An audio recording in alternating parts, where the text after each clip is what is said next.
What is going on, everybody? We are live. It is Wednesday, game of the week here on our channel of the Birdland Network. If you guys are just coming in watching for the first time, or if you're watching the replay, good to have you here. Orioles, Yankees, game 3 of the series. Of course, the Orioles have already gotten games 1 and 2 of the series. They've gotten off to a really good start against the Yankees in this 4-game set. And they got their guy on the mound today. I'm going to kind of lower this a little bit so you guys can see it. There's the Yankees lineup for tonight. They have Anthony Volpe leading off, Juan Soto batting second, Aaron Judge batting third, Mike Stanton fourth, Anthony Rizzo fifth, Gleyber Torres sixth, Grisham seventh, Trevino eighth, and Cabrera ninth. On the Orioles side of it, if I can bring it up here in just a minute, I'll bring up the O's lineup here. Now, again, just like that, I will lower it and put it right over top of me. For the O's, you've got Gunnar Henderson leading off, Adley Rutschman batting second, Ryan O'Hearn batting third, Ryan Mountcastle fourth, Colton Cowser fifth, Jordan Westbrook sixth, Cedric Mullins seventh, Heston Kjerstad in the game. He will be playing tonight, batting eighth and playing right field, and Ramon Arias batting ninth, and he will be at third base. So the Orioles looking to get the series win tonight with Corbin Burnes on the mound. Burnes has had a really good start to the season for the O's. Hopefully he'll continue his winning ways. He's been really, really good for the year. Orioles overall hitting-wise have been really off to a great start. Not hitting a lot in this series, but luckily the pitching has been picking them up, which has been a big deal. Say hi to Daniel Barry Sports Highlights. Welcome in. Good to see you and Jeannie52573 and Sony 4K. Good to have all of you here. Hopefully you can see everything on the screen. Looks like everything is there from what I'm seeing. But good to have everybody here. Of course, big news from the Orioles today. For those of you that didn't know, John Means was activated off the injured list today. And to make room for him on the roster, the Orioles actually placed Grayson Rodriguez on the injured list today, which I'm not very happy about at all. I mean, I think that's actually bad news for the O's. It's not good news whatsoever to have Grayson Rodriguez, one of your best pitchers, probably your number 3 guy behind Bradish and Burnes, go on the IL. So he's on the 15-day IL. Exactly how long he's going to be on there, I don't know. I didn't see the pregame press conference from Brandon Hyde or if Mike Elias made any updated information. Maybe there was as to what they're expecting, timetables, things like that. I see that Rock Kubatko over at Masson put something out there. But other than that, just for some clarity, I don't know. We're definitely going to, I guess he's saying here, the pitching waters became murkier with Grayson Rodriguez. I'm quoting Rod Kubatko's commentary. He wrote an article just about at 5:15, so it wasn't that long ago. He says, this is Hyde talking, he says, we're definitely doing this to be precautionary, but he woke up after the start the next morning with some right shoulder soreness. And he had some tests yesterday. He's getting some tests in the next couple days. Just wanted to give him at least a couple weeks off to let everything kind of calm down. He's a big part of the rotation. We need him this year, and we're just giving him some time off. Didn't share any information on Rodriguez's imaging on his shoulder. He says, I'm not sure yet at this point. There's a lot of things still to happen. We're staying optimistic about it. His shoulder was a little sore, a little more than normal after his start the other day. So I don't like the sound of that myself.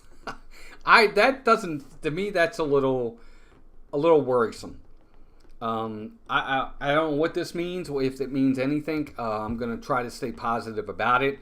But that's a little ominous. I don't like the way that sounded at all. So hopefully this will be nothing. Hopefully he'll just get some time off and leave it at that. Our goal tonight, folks, for those who don't know, if you're just coming in, I got 5 of you, 3 of you watching, 5 of you was just a minute ago. Our goal tonight is to get to 40 likes, and I'm actually going to push it tonight with the subscribers. We are 35 away from hitting the big magic number of 500. That's my goal tonight, is to get to 500 subscribers. So if you haven't already subscribed, please hit that subscribe button. Hit that like button as well. And let's see if we can hit both goals tonight. Corbin Burns on the mound for the Orioles. And I think his name is Juan Gil for the Yankees. Or Gil was on the mound for the Yankees. You would think advantage Baltimore. One of the best pitchers in baseball against a team that he's actually pitched really well against. But nothing for certain. The Yankees got a really potent lineup. And we will see what happens as the game progresses. I do want to talk briefly about the game yesterday and the, how do I say this? I really wish more people were in here so I could hear it.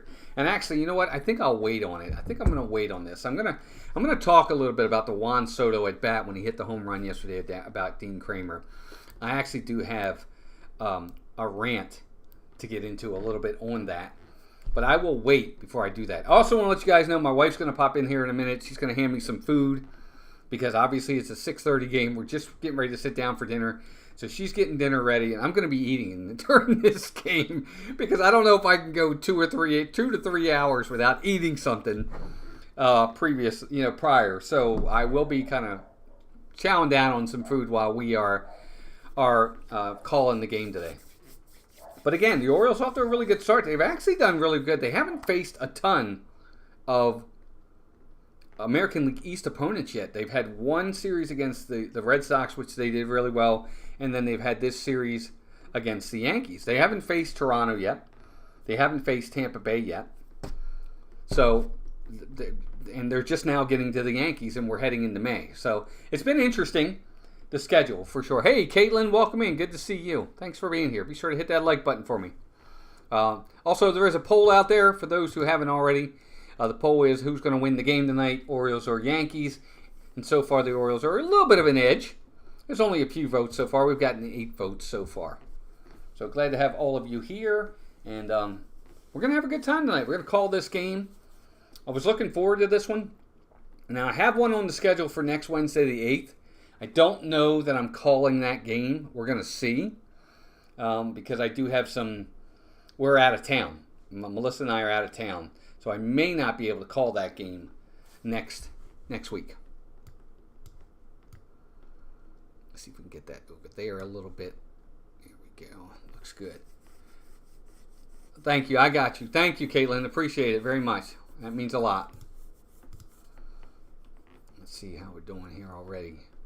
Yep, we already got 11 likes and 7 watching. Welcome in, everybody. Paul Engel's here, my man. What's up, Paul? Good to see you. Go O's.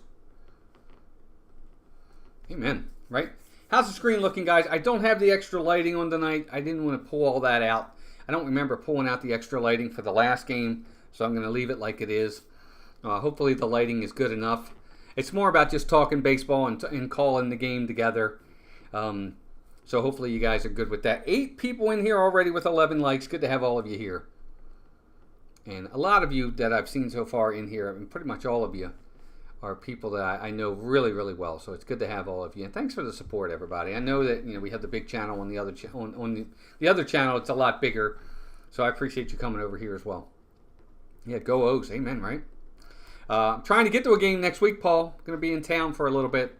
I'm trying to we're going to be spending time with my son, and my wife has to come up for work. And hopefully we're trying to get to a game next week. I'd like to spend a night with my son, taking him to a game, so hopefully I'll get to a game next week. I know they're out of town for most of the week, but we'll see. So anyway, big night for the O's. Let's see how it goes. Hopefully we can get this 3rd win and get a series win, which would be really, really nice. Talk about standings here. I'm going to pull them up in a second. We'll kind of go over standings across all of Major League Baseball right now. Orioles, of course, are in first place in the American League East at 19-10, followed by the Yankees at 19-12. 3rd place are the Red Sox, who have actually been playing really, really well, and most of that is because of their pitching. They're in 3rd place with 17-13. Toronto is 15-17, and Tampa Bay is, for as much as they were off to such a great start last year, they are not off to a good start this year. 14-18 for the Rays. In the Central, Cleveland playing really good. They're also 19-10 in first place, followed by Kansas City at 19-13. Detroit at 18-13. Minnesota 17-13, and coming up in last place, probably one of the worst teams in baseball. I hate to say it, but the White Sox at 6-25. They've only got 6 wins, folks. 6 wins. In the West, Seattle Mariners 17-14, followed by Texas at 16-14, Oakland at 15-17. Oakland's actually playing pretty good. They beat the Orioles 2 out of 3. Angels 11-19. They got bad news on Mike Trout. He's going to have knee surgery. He's going to be out for most of the season. And then following up at last place is the surprisingly disappointing Houston Astros at 10-19. That's your American League. And the National League, the Braves 20-9 in the East, followed by the Phillies at 20-11. Mets 15-14, playing really well.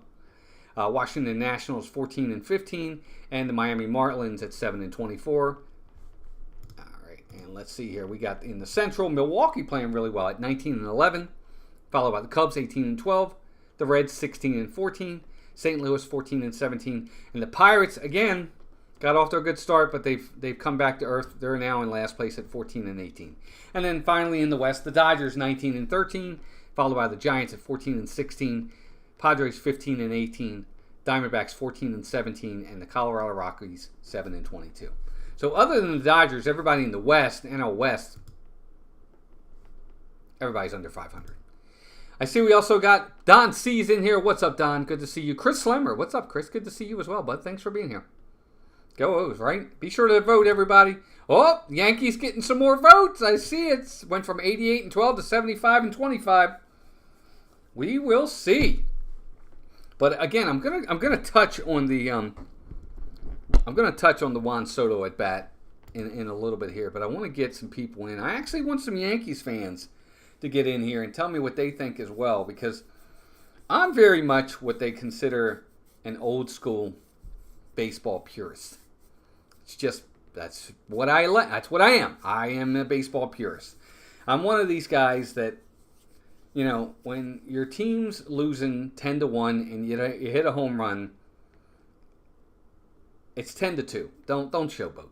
Just hit your home run, put your head down, round the bases, go back to the dugout. It's just that simple. Same thing in football. A guy makes a 2-yard catch, he gets up, he does pounds on his chest, tells everybody, "Look at me. It was a 2-yard catch. Relax." That's just who I am. That's just how I see it. I don't understand it. Never understand I have to celebrate on every single play, no matter how mundane or whatever it was. You get a 10-yard catch in a game where in football you're losing 35-3. You make a catch at a 10-yard catch for a first down. You get up and you're going, first down. Big deal. You're losing. Relax. Be an adult. It's all about look at me kind of thing. It's the look at me mentality that we have in sports today, and I don't understand it. Know the moment. And it's, for instance, last night, Juan Soto, they're down 4-1, 6th inning, he steps up to Dean Kramer, he hits a home run, a monster shot, mind you, I'll give him that, and he's like staring at Dean Kramer. He's just staring at him as he goes around the bases, and then he gets to third and he does his little shimmy as he touches third base, and then he jumps up in the air and pounds on the third base coach's hands, and then as he's going down third base, he's staring at Dean Kramer again. I'm thinking to myself, what are you doing? You're losing 4-2, dude, and then you lost 4-2. Relax. I don't know. I just don't get it. All right, Corbin Burns is on the mound. He's about ready to set off this first pitch to get us going. Again, Orioles-Yankees, Game 3 of a 4-game set. Burns is set for the first pitch of the game. We'll come back to that in just a minute. Here's the pitch. And it's a strike on the inside corner. Nice pitch right there. Victor, welcome in. Your Mets are playing good. Says, "Evening, Walt. Did you hear that the new owners after Game 1 went to the pub across the street?" I did hear about that. Yes, I did. Here's the 0-1 pitch to Anthony Volpe. And it's inside. Curveball inside. 1-1.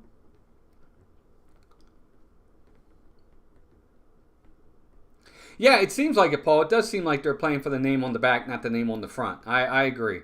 So, all right. Burns, 1-1 pitch to Volpe.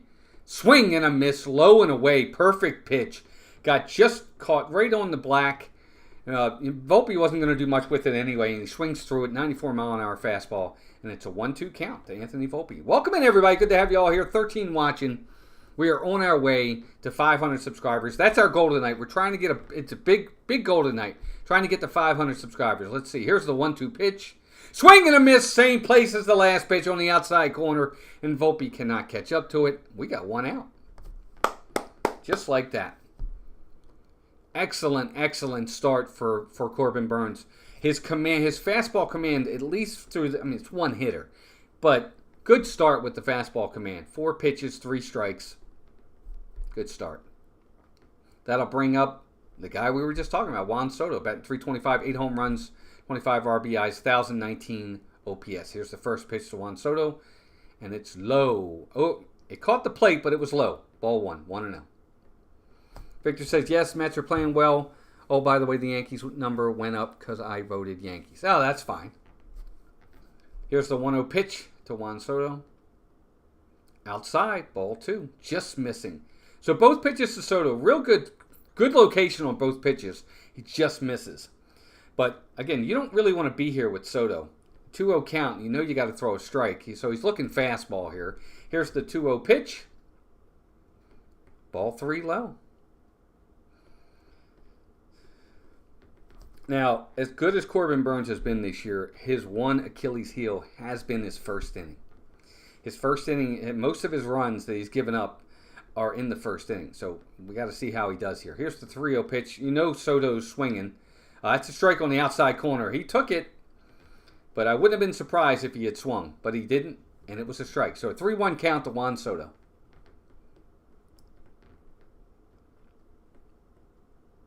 Yeah, I don't like the hey, look at me first attitude with these players sometimes.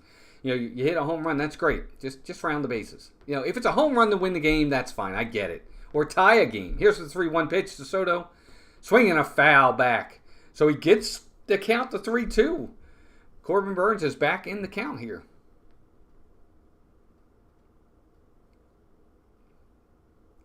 Yeah, I see they showed Juan Soto coming up to the plate. He kind of tipped it. Here's the 3-2 pitch.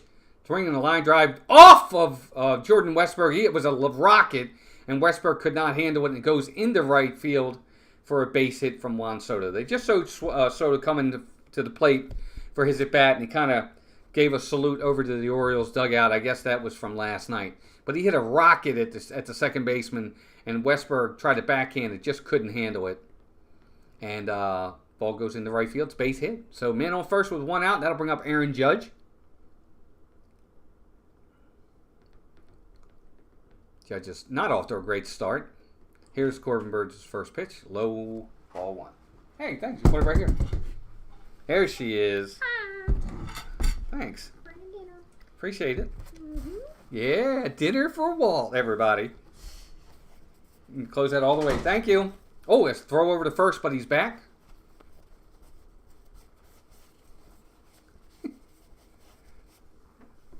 So 1-0 count to Aaron Judge. Now, here's the one thing I'll say about Burnes. Again, his 5 runs allowed in the first inning. He's only given up 6 all his other innings. Here's the 1-0 pitch. Swing and a miss by Aaron Judge. So he gets back in the count, 1-1. And I am going to be eating, guys. I apologize. It's dinner time. I didn't have time to get anything beforehand. Here's the 1-1 pitch to Aaron Judge. And it's a swing and a miss. Good changeup right there. Off-speed pitch. He had Aaron Judge out in front. 1-2 count. Judge at the moment is batting .207 on the year, which is really not like him. He's usually a guy, for a power guy, he usually has good average. Just off to a bad start. Is that delivery or DiGiorno? It's delivery. Corbin Burnes sets at the belt. Judge waits. Oh, it throws back to first again. So that is the second attempt. Now, that's the second engagement for Corbin Burnes in this at-bat over to first base for Juan Soto. So if he tries it again, he's got to pick him off or it's a balk, which is usually the advantage to the runner because now he understands and should be able to get a good jump. Here's the 1-2 pitch. Swinging a ground ball, foul.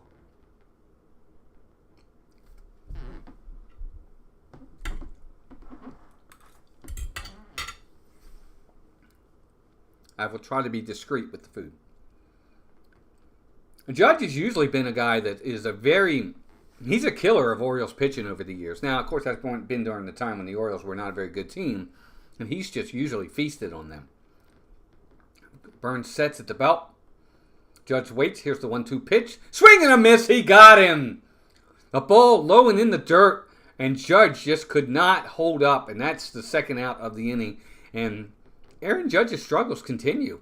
I don't know if he's just not seeing the ball well or what it is. I mean, it was a good pitch. It's a good pitch, but that ball just drops right off the table, and he can't get a piece of it to stay alive. So we now have 2 outs in the inning. Burns, that should bring up Anthony Rizzo. Corbin Burns. No, I'm sorry. Mike Stanton is up. Giancarlo Stanton, as I like to call him. And Mike Stanton, first pitch to him, ball 1 on the outside. Yeah, I thought it was a good pitch too, Chris. He's close. He's around the plate that makes them have to offer it the pitch. Stanton's ready. Here's the 1-0 pitch. Right down the middle. Runner goes, and he is safe. So Soto steals second. Jordan Westburg couldn't come up with the throw. Got a good jump. So the Yankees have a man on second with 2 outs in the inning and a 1-1 count on Mike Stanton. That was a strike to Stanton.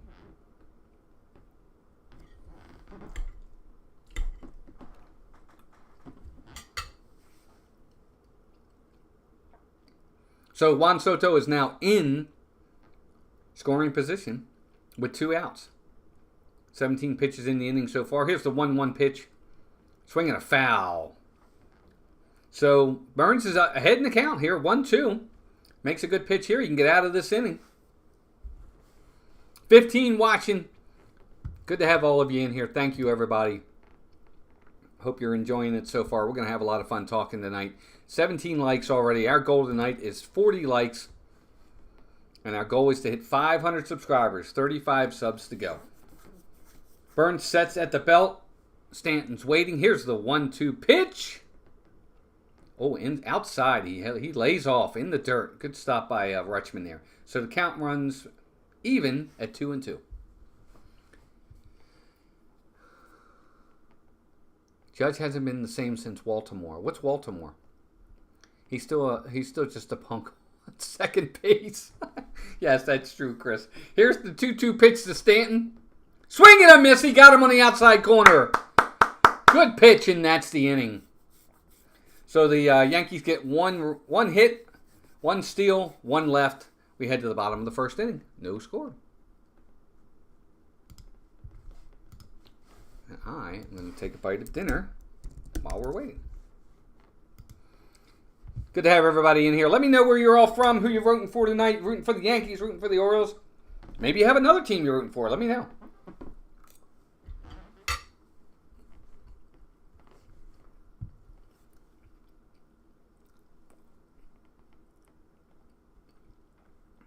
Victor, I would agree. But, I wonder where the Yankees are going to be in a couple years. Stanton and Judge are in their 30s now. And, I don't know that Soto is coming back. He's got a 1-year deal. He's a free agent at the end of the season.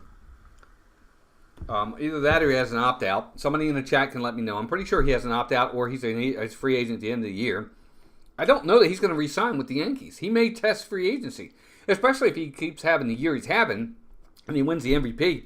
He may test free agency and say, look, I'm going to take my talents elsewhere.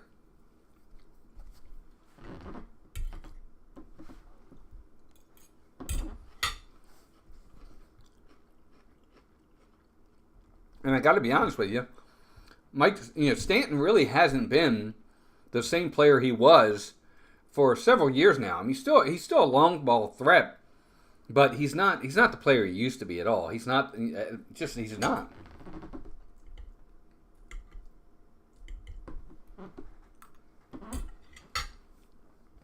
So for the Orioles, again, leading off Gunnar Henderson, followed by Adley Rutschman, Ryan O'Hearn, Ryan Mountcastle, Colton Cowser, Jordan Westburg, Cedric Mullins, Heston Kjerstad, and batting ninth, Ramon Arias. Against Luis Gil, who's posting a 4.01 ERA on the season. He's 1-1, 24 innings, 19 walks in 24 innings with 35 strikeouts. So he's got some command issues. That's a lot of walks. And something's going to have to give here because the Orioles aren't taking a lot of walks lately. But he likes to give walks, so let's see what happens. He's ready. Gunnar Henderson is ready. And his first pitch to Gunnar is a strike. Strike on the outside corner. Good pitch. 95. 0-1. Don says, Walt, they moved the left field wall back 30 feet and higher by 12 feet 3 years ago. Aaron Judge was mad about it and actually complained. Well, second pitch, low and inside. Ball 1, 1-1. Too bad. I mean, the thing about it is, now they have to work to hit a home run. And it's not his ballpark. You know, he's too bad. Here's the 1-1 pitch to Gunnar. Swinging a ground ball to first baseman. Good play by Rizzo. He flips to the pitcher. Oh, just beats him to the bag. 1 out. That'll bring up Adley Rutschman. Now, I was saying this the other day to somebody, and I mean this. I think the best player on the Orioles right now is Gunnar Henderson. I really do. But the heart and soul of this team is still Adley Rutschman. He is, you know, the Orioles don't have a captain, but if they have a captain, it's Adley Rutschman. And here's the first pitch to Rutschman. Inside, way inside, almost hit him, ball 1. Yeah, Chris, I think he will get $500 million as a free agent. I really do. He's not. I don't know that he'll get Ohtani number money, but he'll get close to that. So 1-0 count to Adley Rutschman. Here's the 1-0 pitch, right down the middle, strike 1.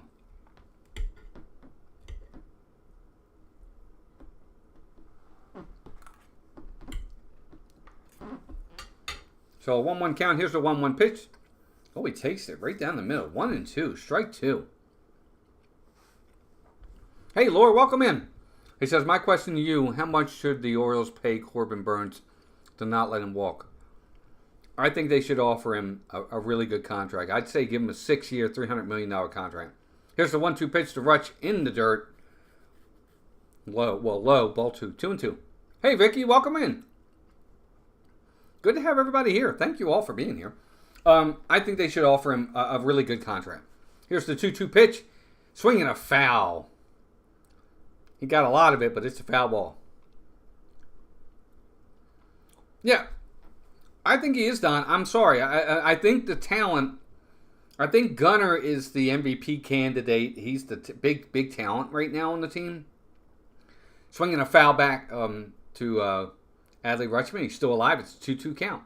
But I think the heart and soul, the glue of the team, I definitely think it's Adley.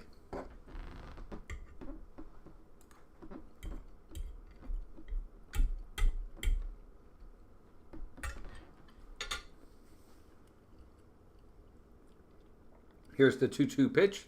Swinging a fly ball to the center fielder, right out the center fielder for the second out of the inning. So the Orioles, for the Orioles, 2 up, 2 down. And just like that, Ryan O'Hearn steps to the plate. Chris says, I'd love to see him stay with the O's. He won't stay.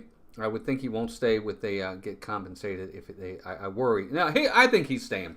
Here's the first pitch. Swing and a miss by Ryan O'Hearn. 0-1 count, just like that. So Luis Gil is looking good so far. Chris, I think Rutschman's one of the guys I actually do think will resign. Here's the 0-1 pitch. Ryan O'Hearn right down the middle. 97 on the fastball. Good velocity. So an 0-2 count, just like that. 0-2 count to Ryan O'Hearn. About 299, 4 home runs, 9 RBIs. So here's the 0-2 pitch to Ryan O'Hearn. Pitcher sets. He delivers. Ground ball to the second baseman. Easy ground ball to throw to first, and that's your inning. So 3 up, 3 down for the Orioles. We head to the top of the second inning. No score.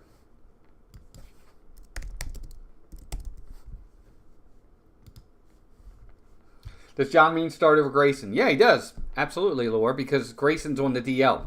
So yes, John Means will take his spot in the rotation.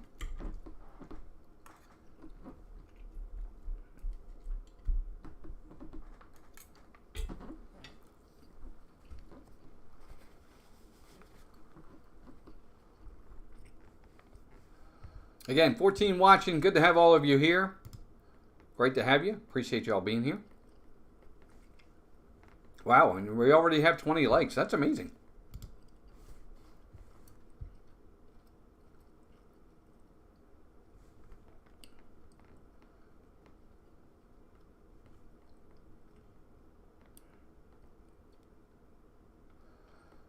But again, I don't know. We read the comments earlier from Brandon Hyde about Grayson Rodriguez. They sound a little ominous to me. I'm a little worried. But hopefully it's just something to give him some rest. Let the inflammation calm down. Give him treatment. Let him rest. And we'll see what happens. I'm sure they'll talk more about it as time goes on.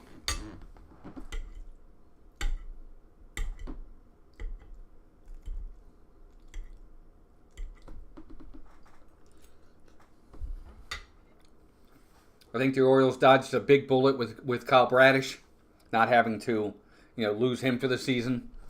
Knock on wood, he continues to develop and get better, but we'll see.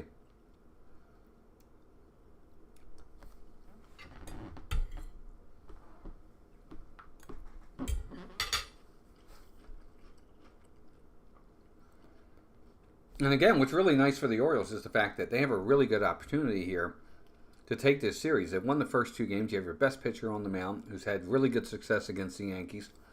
In the few starts that he's had, you hope the offense finds a way to score several runs for him tonight. Get him a lead early, let him calm down, be able to challenge these hitters, and maybe the Orioles squeak out this win tonight. Anthony Rizzo is going to step to the plate for the Yankees. Don says they have a stud catcher in Double-A Bowie. Oh yeah, Basayo, absolutely, 19-year-old Venezuelan. By the time Adley moves to DH or first base role. Yeah, I agree. Don, agreed. Here's the first pitch to Rizzo. On low and in. I thought it was outside, but he got the plate. So strike 1 to Rizzo. He takes it for strike 1. 0-1 count. Rizzo on the year, 258, 5 home runs, 15 RBIs. And he's 0 for 8 in this series. Here's the 0-1 pitch. Way outside, ball 1. 1-1. Good to have all of you here. If you're coming in for the first time, be sure to hit that like button and subscribe to the channel for more.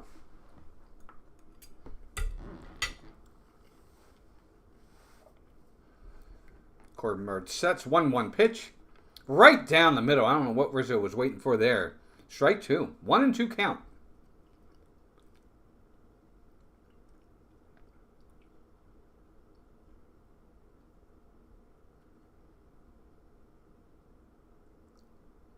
One-two pitch.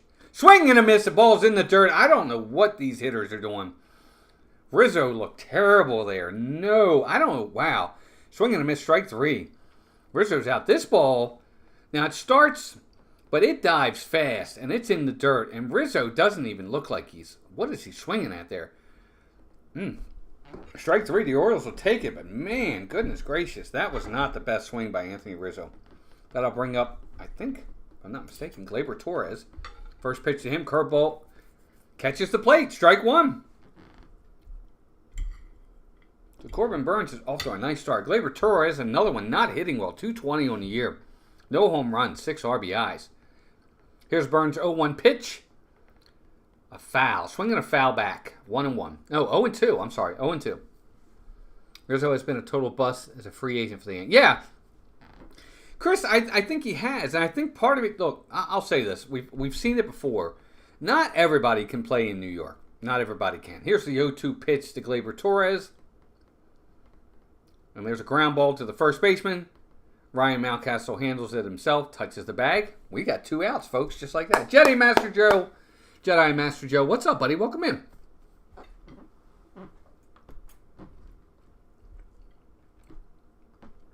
Got to get my bites of food in while I can.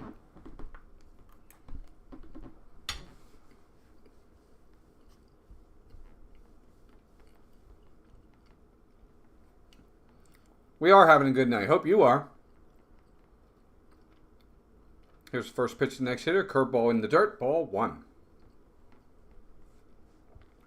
Trent Grisham stepping to the plate.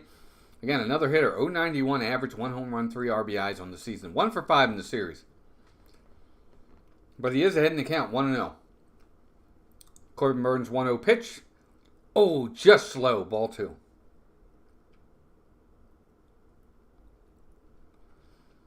Joe, I think we're going to have a great year out of Gunnar Henderson too. You know, he's not going to hit 400. He's not even going to probably hit 300, 320. I just want him to have a good year. 2-0 pitch, ball 3 low. Got to give the umpire to this point right now. Again, it's only second inning. The umpire's been consistent with his strike zone. He hasn't really missed a pitch yet. So 3-0 count to Trent Grisham. Here's the pitch. Just catches the inside corner. That could have went either way, and Grisham's not happy. He's talking to the umpire about that. So it's 3-1.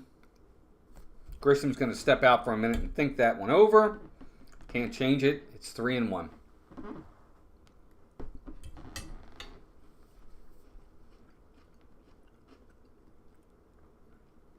Steps in the box. Corbin Burns is set at the belt. Here's a 3-1 pitch. Strike 2 right down the middle. Grisham got to be looking fastball there, and he gives him one right down the middle of the plate. And Grisham takes it. That runs the count full. 3-2 is the count. Corbin Burns sets. Here's the 3-2 pitch. He got him. Yes, sir. That ball might have been a little low, but man, he gave it to him. He got a little bit of an expanded strike zone there, and that's strike 3 looking. And the Orioles are out of the inning. No runs, no hits, no errors. That's your top of the second. We head to the bottom of the second inning. No score. Woohoo! Good to have everybody in here. You know what's amazing? Our next meetup in August. Yes, Victor, that will be fun.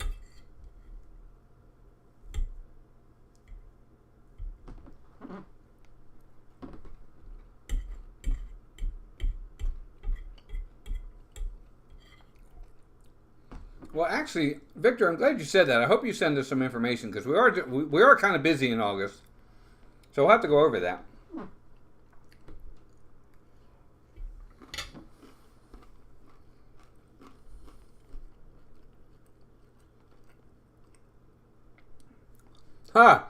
Chris, yeah, those were the days. Chris says it's fun, like being at the game like we used to do.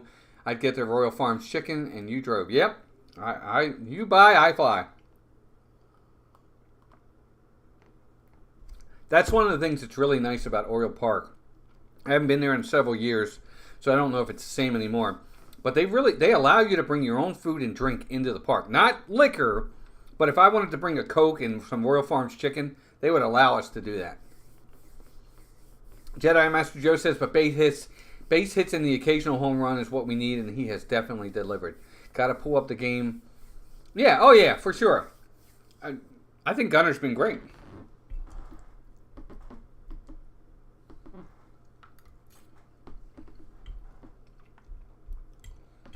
I'm sure you guys know, if you don't know already, Gunnar Henderson set Major League record for being the youngest player to hit 10 home runs before May 1st at the age of 22. So, yeah, he's been pretty amazing for sure. Showing Mike Elias, who I'm sure is always on the phones, trying to find ways to make the Orioles better. Ryan Mountcastle will lead it off for the Orioles, followed by Colton Cowser and Jordan Westberg. And here's what I really like about the Orioles lineup. Let's go down the lineup. Gunnar Henderson, drafted. Adley Rutschman, drafted. Ryan Mountcastle, drafted. Colton Cowser, drafted. Jordan Westberg, drafted. Cedric Mullins, drafted. Heston Kjerstad, drafted. 7 out of the 9 guys in the Orioles lineup were drafted and developed by the Orioles. That's what you want. It really is. That's what the Yankees used to be like. 1-0 count to Ryan Mountcastle. Swing and a foul. Off to the right, and we are even in the count 1-1.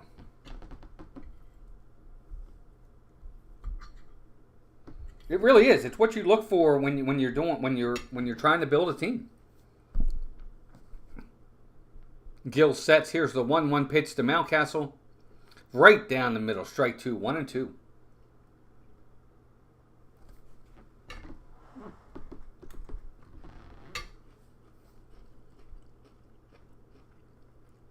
One-two pitch way outside. 2-2. They were just showing Anthony Santander on the TV. Of course, he's not in the lineup tonight.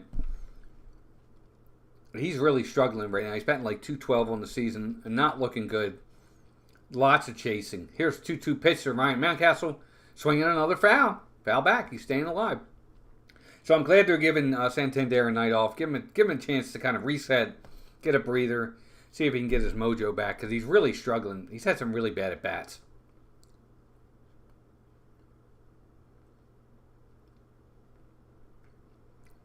Here's the 2-2 pitch to Mountcastle in the dirt, ball 3. Good at bat for Mountcastle right here.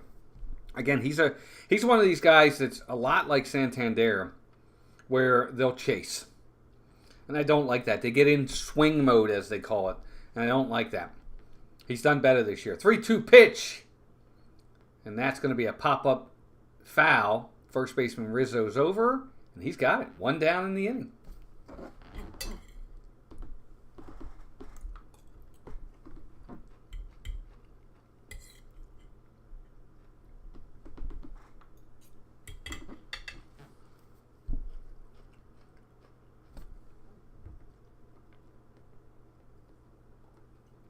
I'll bring up Colton Cowser. Colton Cowser, first pitch to him. Outside. Oh, he called it a strike. Oh, my gosh. That was on the outside. But he gave it to him. 0-1 count. 303 average for Cowser. 6 home runs, 18 RBIs, 1,004 OPS. Here's the 0-1 pitch. He checks his swing. That ball's high. 1-1. Good to have all of you here. 13 watching right now. Great to have all of you in here.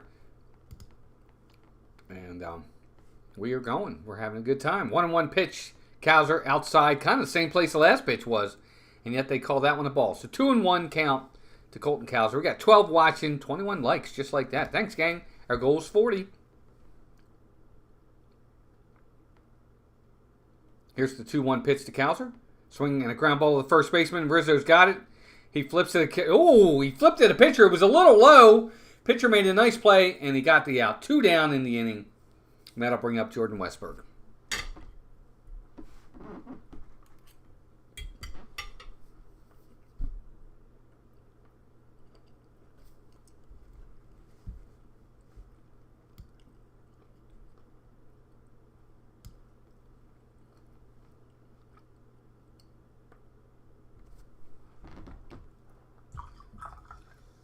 Jordan Westburg, first pitch to him on the outside, ball 1.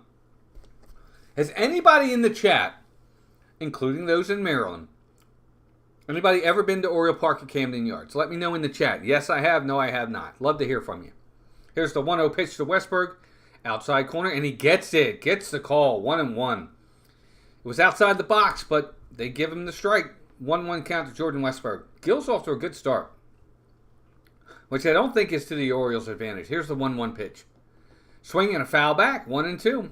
And I say it's not to the Orioles' advantage because Corbin Burns, the longer the Yankees stay in the game, keep it close, the better their chances of winning this game. If you're the Orioles, with your ace on the mound, you want to get out early, get a lead.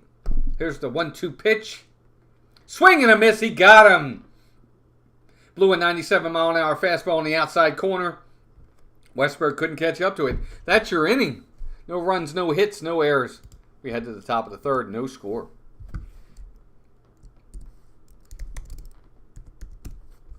This game is moving right along. We're already into the third inning. So Paul Engel's been there. Chris has been there once or twice. Richter says, no, I haven't. Almost went when the Mets were there.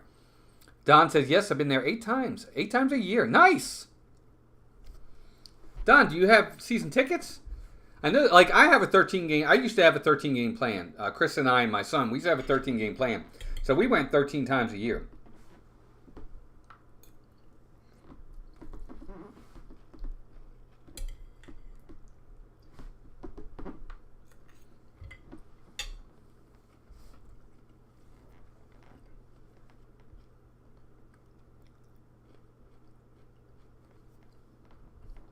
Eight times a year. You must have you must have like a season ticket plan.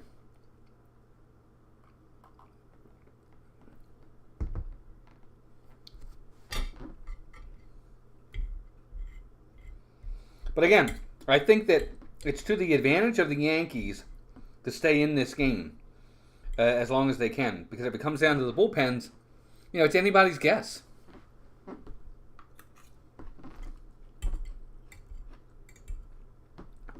As much as the Orioles bullpen the last 2 nights has been good, you really want to get a nice lead with your best pitcher on the mound if you can.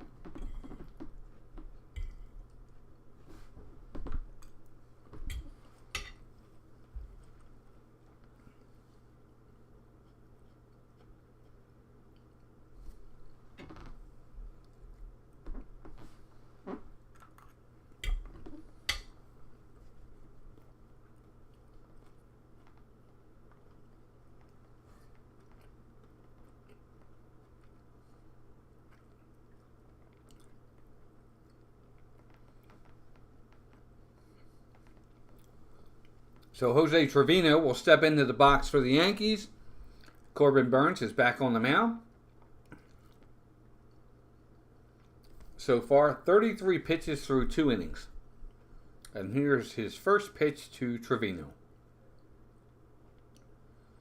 Ball low. That pitch has been low the whole game so far. 1-0. Trevino 280 on the season, 2 home runs, 11 RBIs, 739 OPS. Burnes sets. Here's the 1-0 pitch. Same spot, low, ball 2.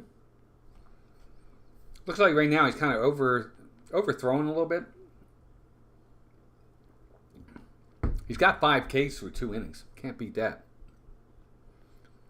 Here's the 2-0 pitch. Swinging a ground ball to the shortstop. Gunnar Henderson's up with it. Throw to first a little high, but Mountcastle's there. And there's 1 down. Don C says any more than 13 is rough. I'm a placeholder, a PSL holder at the Ravens. I go to a lot of Ravens in those games. I get it. I totally get it. And here's Oswaldo Cabrera stepping in. He's a lefty. First time at bat today against Corbin Burnes. Here's the first pitch. And that's right there. Strike 1.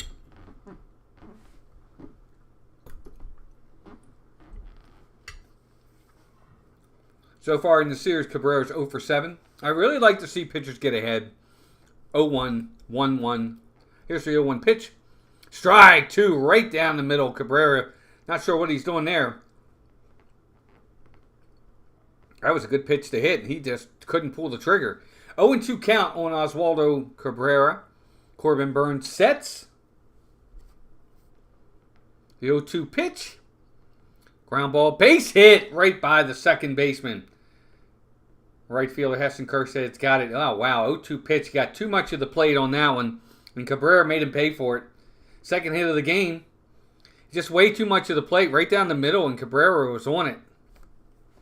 Good piece of hitting. Not the best pitch.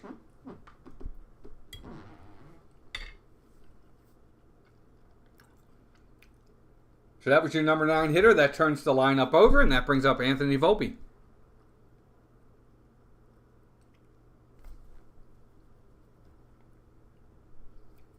Oh for 1 on the game so far for Volpe. Burnes checks the runner. And he delivers. First pitch. Ball outside. 1-0. Hey, Rachel, welcome in. Good to have you. Thanks for being here. I think Rachel's subscribed. Rachel, if you're not, please, that would be great if you did. But good to have you here. Everybody say hi to Rachel. 1,700. Crazy expensive. Yeah, Don, we only get 8 games. I guess that's part of it. You know, baseball, you get 81 home games. It's a lot cheaper. More games to throw to first. Nope, he's back. So I'm seeing tonight, at least anyway, that Corbin Burnes is making a concerted effort to throw over and keep runners close with the Yankees. He sets. Here's the 1-0 pitch. Way inside, ball 2. Don't like that.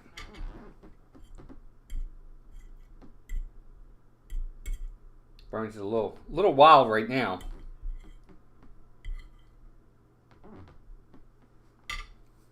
So a 2-0 count to Anthony Volpe. Corbin Burnes, 2-0 pitch. Ball 3. Not even close.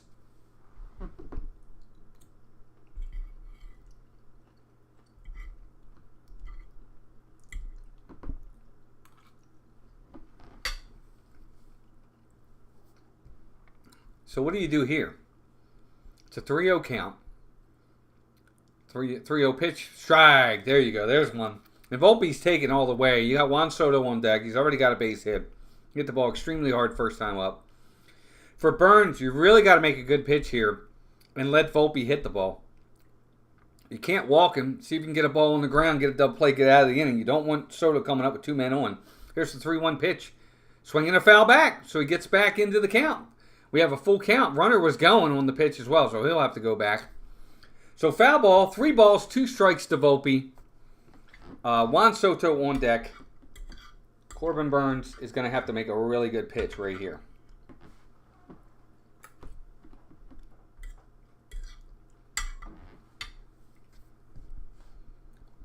Runner at first, Corbin Burns sets. Delivers, runner does not go. And there's a fly ball. Well hit.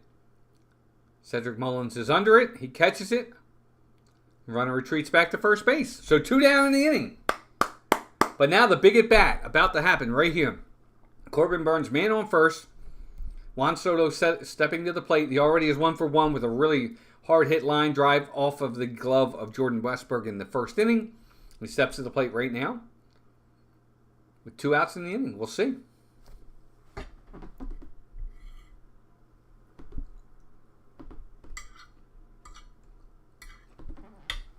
Burns has got to be really, really careful here. He's set and he delivers. Strike on the outside corner. And Soto agrees. He nods his head yes. Thank you for agreeing. What can I say? 0-1 count to Juan Soto. Here's the 0-1 pitch. Checks his swing. Check third. Nope, he didn't go. 1-1.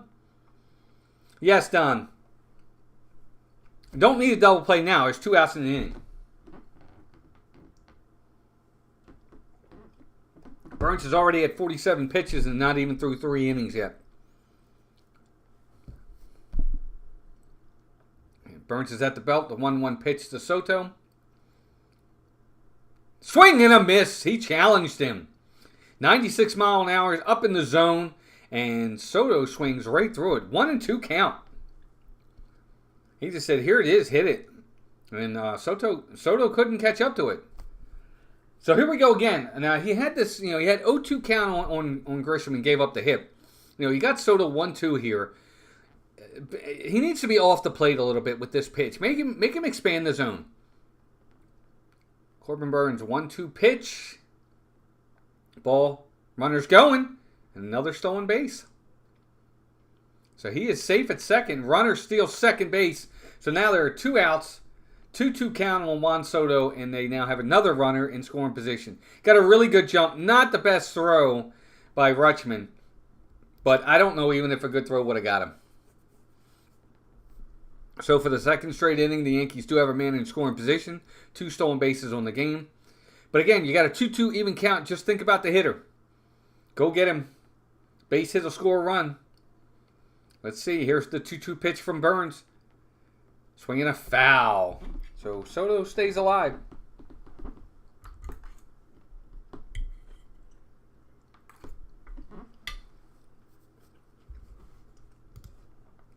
Thanks everybody for being here.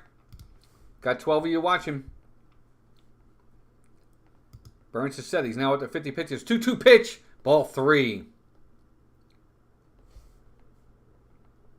22 likes already too. Thanks, gang.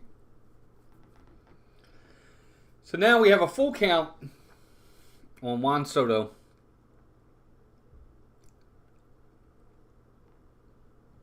Corbin Burns sets at the belt. 3 balls, 2 strikes. Here's the pitch. Outside, and he fouls it back. Probably would have been ball 4 if he doesn't swing, but he did. He's kind of in protect mode right now. Anything even remotely close, he's gonna take it. I mean, he's gonna swing, and he did. He swung away. So the count stays 3-2. Yeah, agreed, Chris. I agree. 3 balls, 2 strikes to Juan Soto. Here's the pitch. Swinging a ground ball right at Gunnar Henderson. Throw to first just in time to get Juan Soto, and that's your inning. So Burns Works his way out of it. He's up to 50-something pitches through 3 innings. But he keeps the game scoreless. We head to the bottom of the 3rd inning, no score.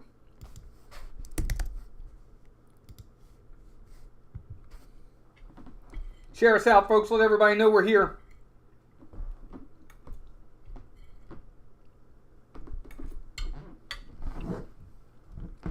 Trying to finish up. That way I can just talk to you guys.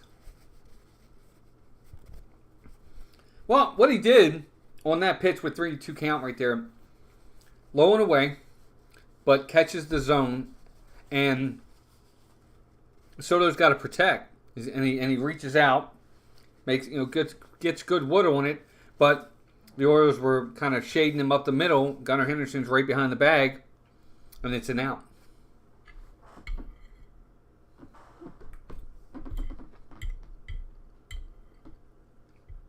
It is good pitching, Chris, because you're pitching to your defense as well.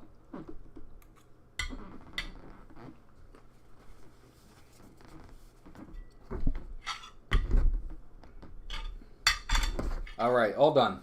Woohoo! That was good. Girl can cook. Good to have all of you in here. Again, 13 watching. Share us out, everybody. 22 likes. Our goal is to get to 40 likes tonight. And we'll see where the subscribers go. If we don't get any, we don't get any. That'll be fine. But if we do, that'd be awesome too. I think we got one. We did get one. Woohoo! We're up to 466. Yeah. So I'm thinking about trying to get to a ball game soon up at Oriole Park, but I don't think I want to sit in the splash zone. I just don't. I'm not at the game to get wet. I'm there to enjoy the game.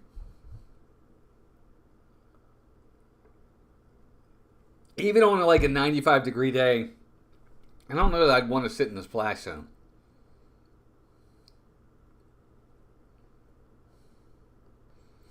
Cedric Mullins steps to the plate. The Orioles are going to have Mullins, Kirkstad, and Urias. I'm really interested in Kirkstad. I'm hoping he has a really good night. Again, he hasn't played much since he's been called up. He only played in 1 game. He's been on deck a couple times to pinch hit. Didn't really get the chance.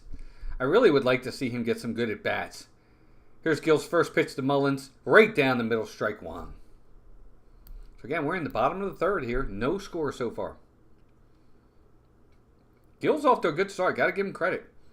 20 strikes, 9 balls. He's been really efficient. 29 pitches through 2 innings. He's at 30 pitches right now through 2 innings. Not terrible. He's doing all right. It's about 15 an inning. He's got a 1-1 count on Cedric Mullins. Here's the 1-1 pitch. Swing and a miss.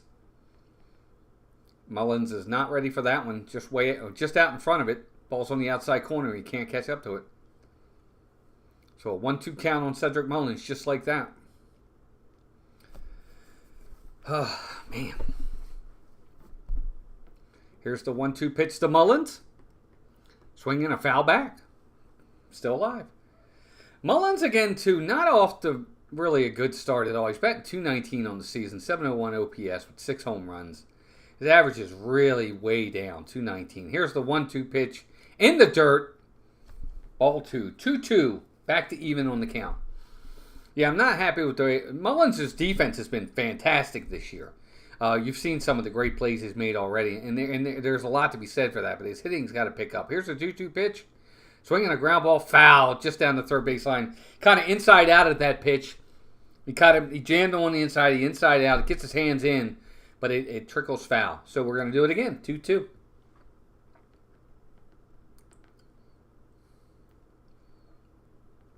Now here is the 2-2 pitch to Mullins.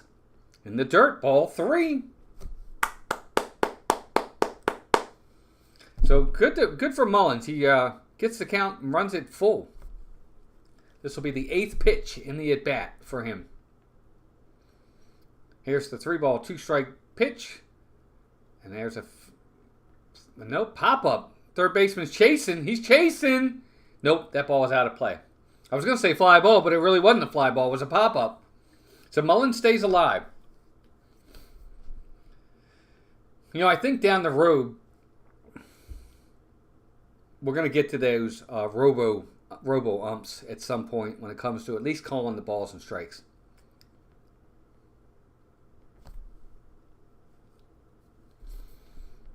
All right, we're set. 3 balls, 2 strikes. Gil is ready. Cedric Mullins is ready. Here's the pitch. Swinging a pop-up this time. That one's going to stay in play. Third baseman comes over. Cabrera's got the beat on it, and he's got it. 1 out in the inning. In foul territory. 1 down. So, Mullins made him work, but ultimately, Gil gets the win. He wins the battle. 1 out. And here he comes. Heston Kjerstad steps to the plate.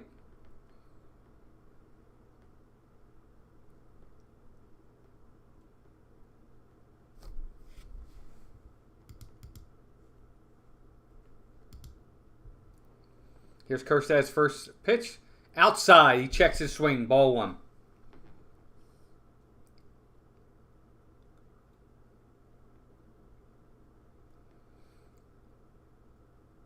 Here's the 1-0 pitch to Heston Kjerstad. Way outside. Ball 2. Woo! So Kjerstad's worked the count in his favor. 2-0. He can look for a certain pitch in a certain area and just drive the ball here. Number 2 overall pick in the 2020 draft, if I'm not mistaken. And real good talent. Here we go. 2-0 pitch. Swing. Oh, he was too. He was gearing up. 96 miles an hour. Gil challenges him. Kjerstad can't catch up to it. 2-1. Good swing. A little bit of a long swing. He's got to shorten his swing a little bit. Here's a 2-1 pitch. Line drive. Base hit to right field for Heston Kjerstad. Real good swing. Real good swing. So Kjerstad gets his first hit this year. Good for him. And the Orioles got their first base runner. He was looking fastball, got a fastball down and in, and just drove it over the second baseman's head into right field for a base hit. Good job.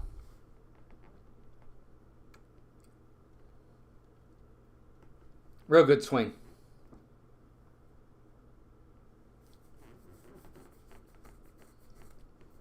And that'll bring up to the plate Ramon Urias.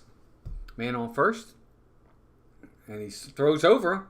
Kjerstad's back.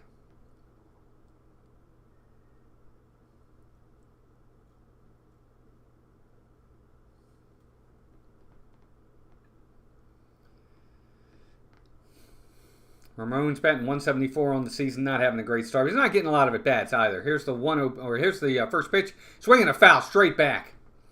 He was on it, 94 up. He challenged him. Urias just misses it, fouls it straight back. So 0-1 count to Ramon Urias. You're going to see a lot of Ramon Urias and Jorge Mateo now that Jackson Holliday's been sent back down. When you get Urias in the game, he'll play third. Westberg will move over to second. When Mateo's in the game, Westberg will play third and Mateo will play second. Here's the 0-1 pitch to Urias. That's ball that's low and outside. Ball 1. 1-1 count.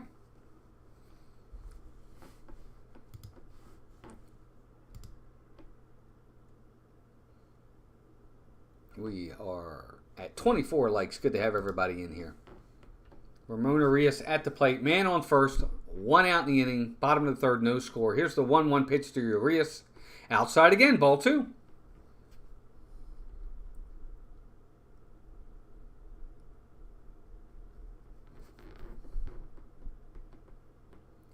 So he's running into a little bit of trouble right here. You know, we talked about his command issues before the game started, how he had so many walks.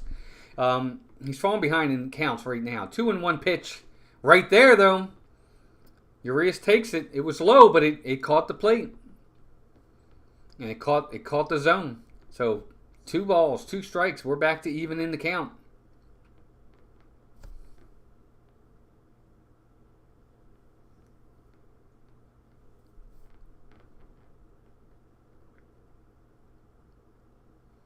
Pitcher sets. He delivers the 2-2 pitch to Urias. Ball outside. Ball 3. So his fastball command is inconsistent right now. He's throwing a lot of fastballs. Some of them are catching the plate. Some of them are not. So as well as he was doing early, he's losing a little bit of control right now. We'll see what happens. That runs the count full to 3-2. Here's the 3-2 pitch to Urias. Swing and a miss. He got him. That's 2 outs in the inning. He just challenged him again. Fastball up in the zone. And Urias swings under it and can't catch up to it. That's 2 outs in the inning. That'll get us back to the top of the order for Gunnar Henderson. Got to give Gil credit to this point. I mean, he's keeping his team in the game. Gunnar Henderson 0 for 1 today. Here's the first pitch to Gunnar. Ball outside and low. Ball 1. So big at bat here for Gunnar Henderson. He had a ground out in the first inning. He's 0 for 1. Now batting .288 on the season. .972 OPS. 10 home runs. Here's the 1-0 pitch to Henderson. There's a ground ball. Dribbler up to first base. I don't know if he's going to get there in time. Yes, he did. Nice play by Anthony Rizzo. Rizzo charges the ball. Pitcher covers. Throws a nice throw to the pitcher, and he just beats Henderson to the bag. That was a nice play. Just got him. And that's your inning. No runs, 1 hit, 1 left. We head to the 4th inning. No score. It was a nice play.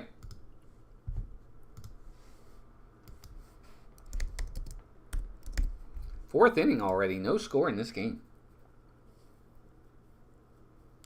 Yeah, Don, here's the thing. I understand the importance of having veterans on teams. I do. I really do. Especially a team like this that has a lot of young players, that's a contending team that's hoping for a World Series chance. You need some balance when it comes to veterans and guys that have been there, done that. But, Ramon Urias is not, he's not long-term answer on this team. He's just not.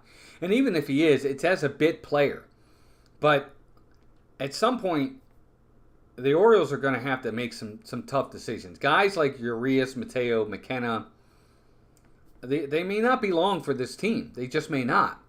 Because when you've got guys like Connor Norby, Colby Mayo, Heston Kjerstad, Kyle Stowers, Samuel Basayo, these guys that are pounding at the door that want to play, they've got to go somewhere. You can't keep them in the minors for forever. I understand injuries happen and it's good to have depth. But at some point, what are you going to keep these guys in the minor leagues for forever? Of course not. So we'll see what happens. I don't think that Urias comes back next year. If he even survives the entire season this year, which he may not, and I won't be surprised if he doesn't. Amy, is it Hanneman? Welcome in, Amy. Good to have you here. Everybody say hi to Amy. Welcome in. Good to have you. Amy, this might be your first time in. I hope you are enjoying it. I hope you consider subscribing and coming back for more. And give us a like. Appreciate you being here. We did get 1 subscriber so far, so we are still 34 off of our goal. That's a big goal. I know, guys. It's a big goal. You know what? I'll lower it. We're at 466. Let's see if we can get to 480. How's that? Our likes are already at 26, and our goal's 40 on the likes. So we're well on par for the likes. So, Mike, Aaron Judge steps to the plate for the Yankees. Corbin Burnes is set and ready to go. Top of the 4th inning, about to start. Here's the first pitch to Aaron Judge from Corbin Burnes. And it's a strike right down the middle, 0-1. It's one of the things I really do like that Burnes has done so far tonight is getting ahead in the count. That's important. Burnes sets his 0-1 pitch inside, ball 1, 1-1.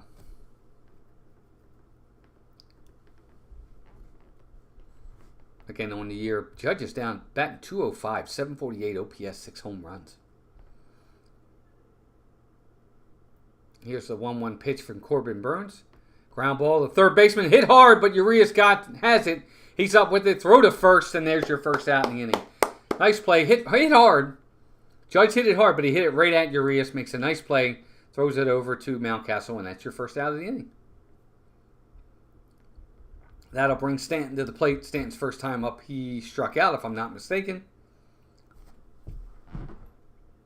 Or it might have been a ground ball, actually. Here's the first pitch to Stanton. Outside corner. He catches the corner. Strike 1. Stanton couldn't pull the trigger. 0-1 count. Just like that. Again. Getting ahead in the count. Very important. Yes, 0 for 1 on the day. Strike out in the first inning. Corbin Burnes, here's this 0-1 pitch. Well, we got a lot of the plate on that one. But Stanton pops it up. Looks like it's going to be playable for Ryan Mountcastle. Yes, it is. Mountcastle makes the play. And that's 2 down in the inning. Just like that. Much more efficient right now in this inning for Corbin Burnes. He's at 58 pitches through 3 2/3. You really would like to see a quick out here and get out of this inning. Anthony Rizzo steps to the plate. He's 0 for 1 with a strikeout. So Burnes, right now, looking good. Rizzo's set. So is Corbin Burnes. Here's the first pitch. Curveball, driven foul. 0-1. So again, first ball swinging for Anthony Rizzo, but he can't do anything with it. Foul ball off to the first base side. So 0-1 count. He gets ahead in the count again. Like seeing him getting ahead in the count.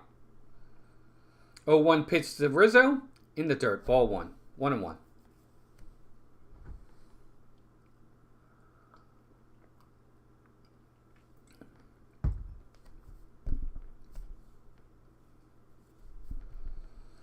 Burnes has been such a big addition for the Orioles this year. Here's the 1-1 pitch. There's a foul. Foul off to the left. So again, gets ahead in the count. 1-2 count to Anthony Rizzo. I think Chris made a point earlier in the chat, and I think he's right. Rizzo's been a pretty big disappointment for the Yankees when they signed him as a free agent. 1-2 pitch to Rizzo. He swings at a ball way outside, but he swings at it and fouls it off. 1-2 still. We'll do it again. Well, Joe, Urias will be replaced probably down the road by a Connor Norby or Jackson Holiday or a Kobe May or somebody like that for sure. Here's the 1-2 pitch to Rizzo. In the dirt, he checks his swing. 2-2. I was really hoping Burnes was going to make this a quick at bat, but he's running his pitch count up. He's at 63 pitches, and we're not even through 4 innings. 2 balls, 2 strikes. Here's the pitch, and another foul. Rizzo stays alive. Frustrating. These guys just cannot get through innings anymore.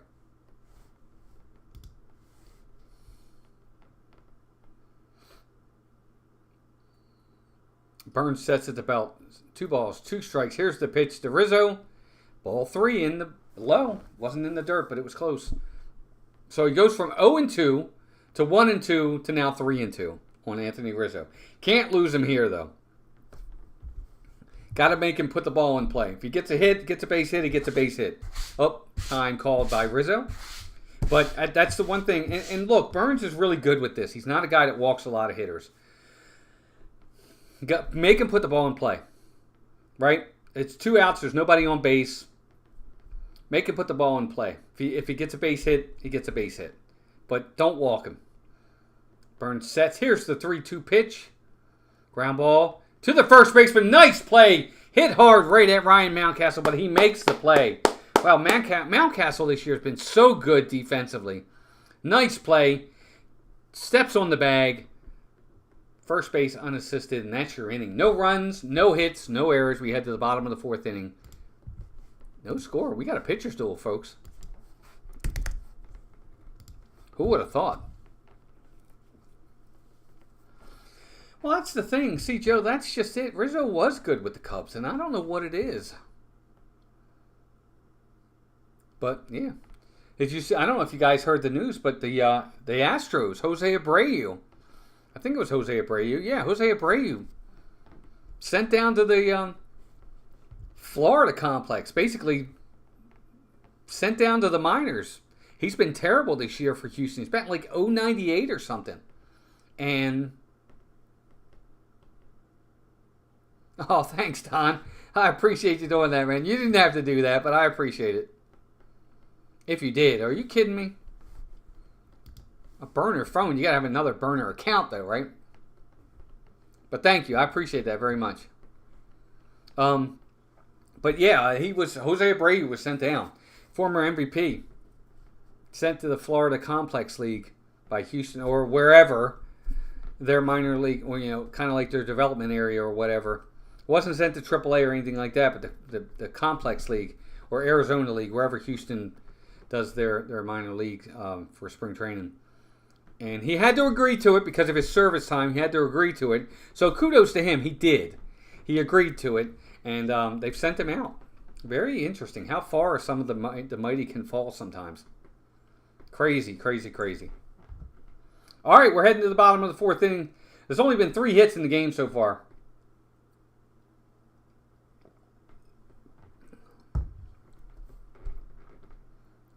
Orioles looking to get this game. And if they do get this game, they'll get the series.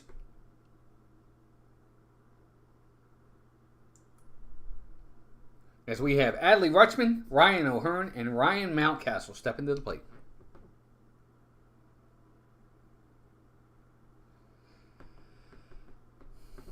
Good crowd for a Wednesday night at Oriole Park. It's the Yankees in town, so you're always going to have usually good crowds whenever the Yankees are in town.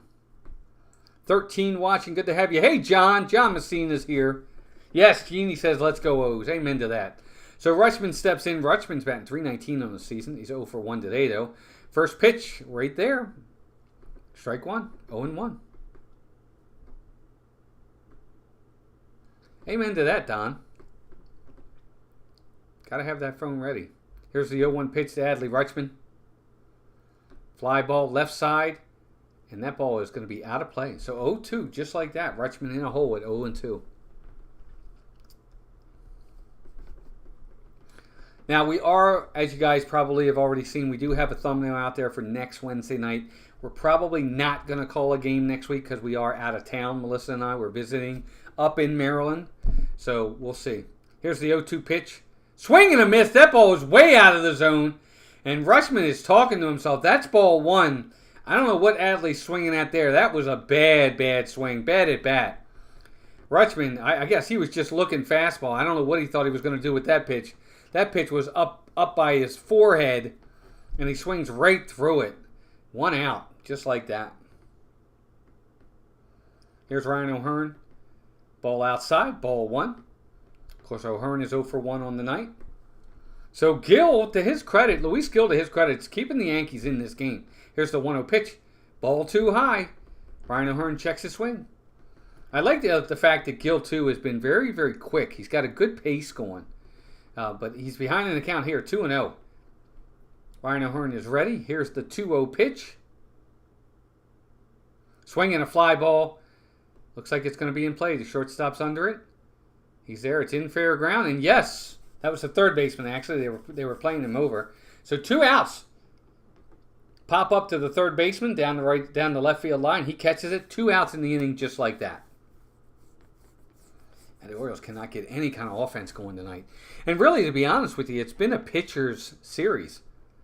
Neither offenses have really done anything throughout this series.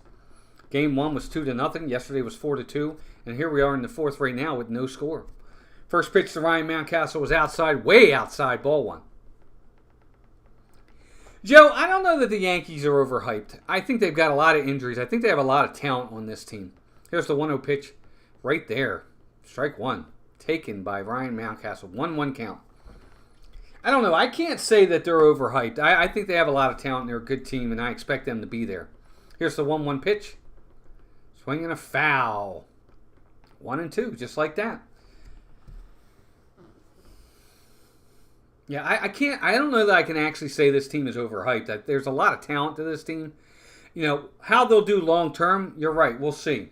Will the older players break down over the course of the season? I don't know. We'll find out. Here's Gill's 1-2 pitch. Outside. Just outside. Taken by Ryan Mountcastle. 2-2. 15 of you watching. Welcome in, everybody. Good to have you here. My name is Walt. This is the Birdland Network. All things Orioles and baseball. And we got another subscriber. Thank you, guys. 467. Here's the 2-2 pitch. Ryan Mountcastle swinging a miss. He got him. And Gill is pumped. He's keeping his team in this game. That's the inning. No runs, no hits again. Nobody left on base. We're heading to the top of the 5th inning. This game is cruising along. No score. Thank you, guys. 467, 27 likes, 13 away from our goal today. Our goal is 480 on the subscribers. And 13 13 likes away from our goal of 40. See if we get there. Thanks, everybody. Good to have you all here. 16 watching. No score. We're heading to the 5th inning. Both of these pitchers are pitching really well tonight. Limiting the walks. Just so far, the Yankees, no walks. The Orioles haven't walked a batter yet, and the Yankees haven't walked a batter yet. The Orioles have 5 strikeouts. The Yankees have 4 strikeouts. It's a really well-pitched game to this point. Kudos to both pitchers.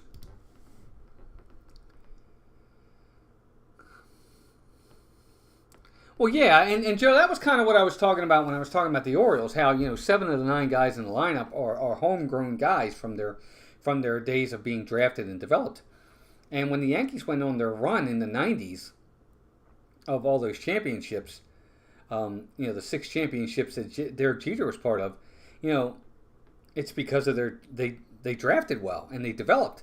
You get guys like Jeter, Bernie Williams, Jorge Posada, Andy Pettitte, Mariano Rivera, those types of guys that were just developed by them, and they were just so good. And then they brought in guys like Paul O'Neill around him, Chuck Knobloch around him, those kinds of guys that came in as well, and it made the big difference. And that's kind of what the Orioles are doing here.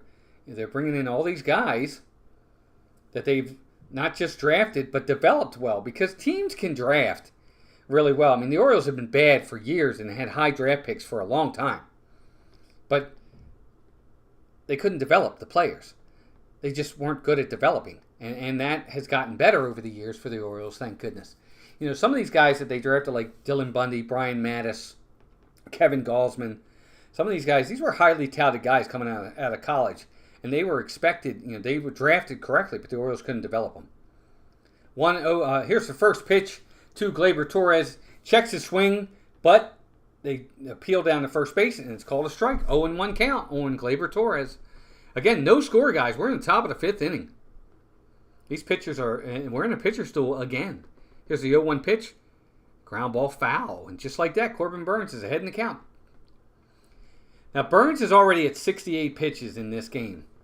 So he's got to try to find a way to be a little bit more efficient with his pitch count, or he may not get much further in this game. Here's the 0-2 pitch to Torres in the dirt, ball 1. Laura says, did you know that Jorge Mateo was a former Yankee? I did know that. Yes, I did. I think he was also a former Padre, if I'm not mistaken. I think the big thing with Mateo, good defensive player, but great runner. Here's the 1-2 pitch. Swinging a ground ball to third baseman. Urias has got it. He's up with it. Throw to first in plenty of time. We got 1 out in the 5th. Just like that, 1 out in the 5th inning. That's going to bring Trent Grisham to the mound, and on deck is Jose Trevino. Really want to see Corbin Burnes get through this 5th inning without having the lineup turnover. If he can get Grisham and he can get Trevino, he'll start the 6th at the top of the lineup for the Yankees. Trent Grisham is one for, he's actually, if I'm not mistaken, he's 1 for 1 in the game. His first pitch to Grisham right there in the strike zone, strike 1. No, he's 0 for 1. I apologize. Grisham is 0 for 1, batting .087 on the season. He struck out in the 2nd inning. What a pitcher's duel tonight. We're already in the 5th inning, guys. It's not even 8 o'clock. Here's the 0-1 pitch. Swing and a miss. Good changeup right there. Just low enough. He's way out in front of it. Strike 2. So again, Burnes, fantastic pitch selection and control. Just like that, he's ahead in the count.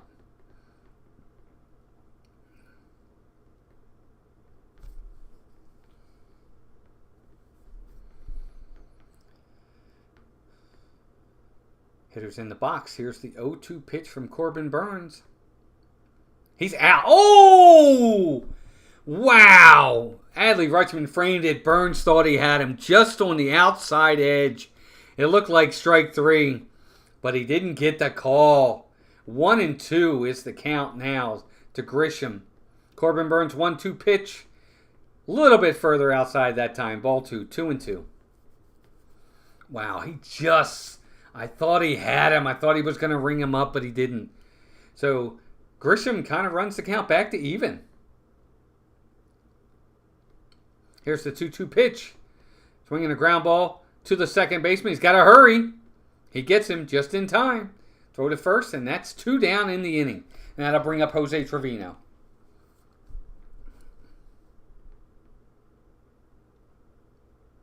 Really got to get out of this inning with less than 80 pitches if he can. Ripken, Brooks Robinson, Boog. Yes.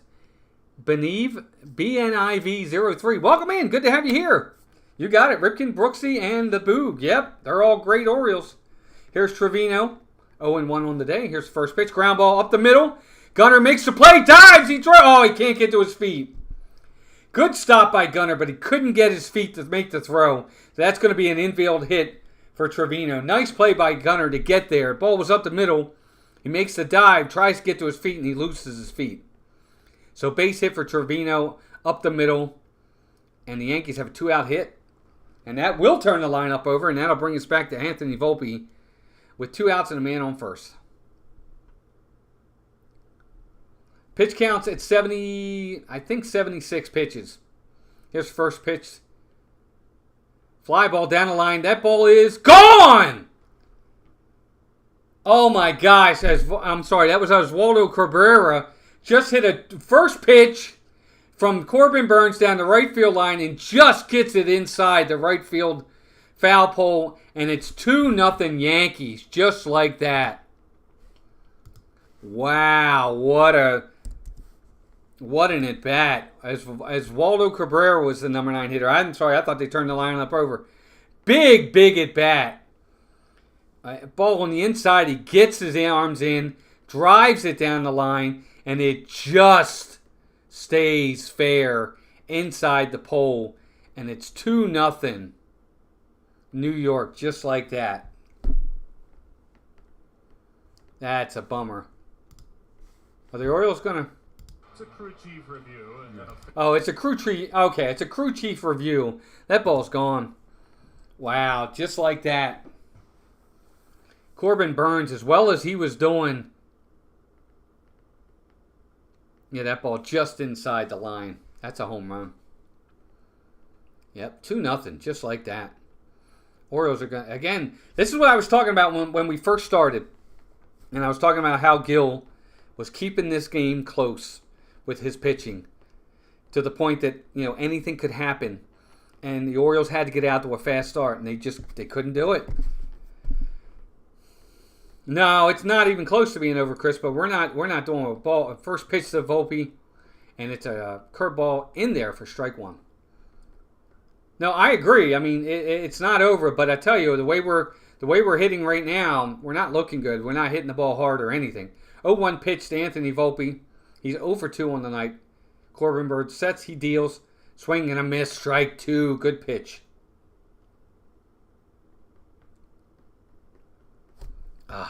Bad. Credit to Cabrera. The ball was inside. He got his hands inside, turned on the pitch, and kept it fair. You know, it wasn't a bad pitch by Burns. It was just a good swing. Here's the 0-2 pitch in the dirt, ball 1. I wouldn't say it was a bad pitch. I think he probably wanted it in a little further, but it didn't get in, and Cabrera turned on it, and it's 2-0 Yankees, just like that. Corbin Burns sets, 1-2 pitch, ground ball, foul down the third base line.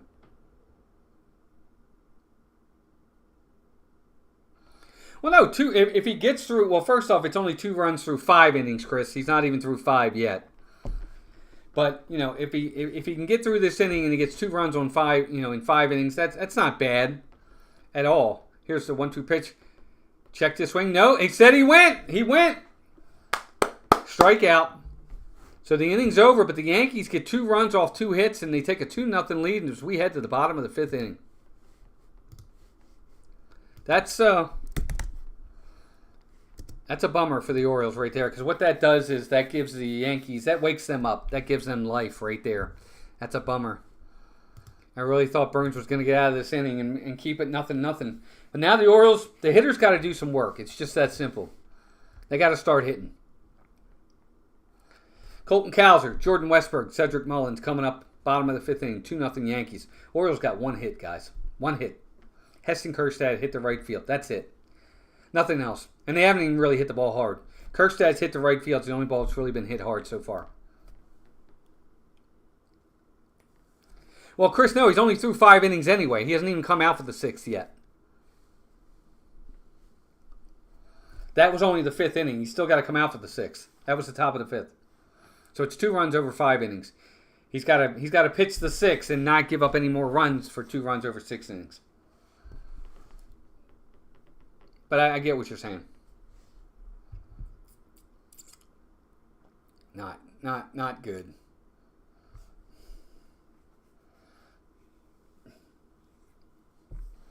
And the thing about it is what this does is this gives the Yankees like life.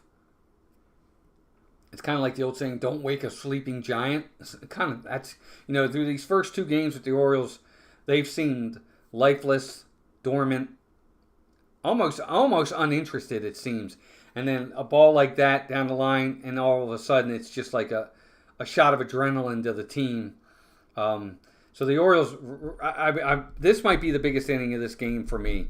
The Orioles have to answer. They have to answer right here.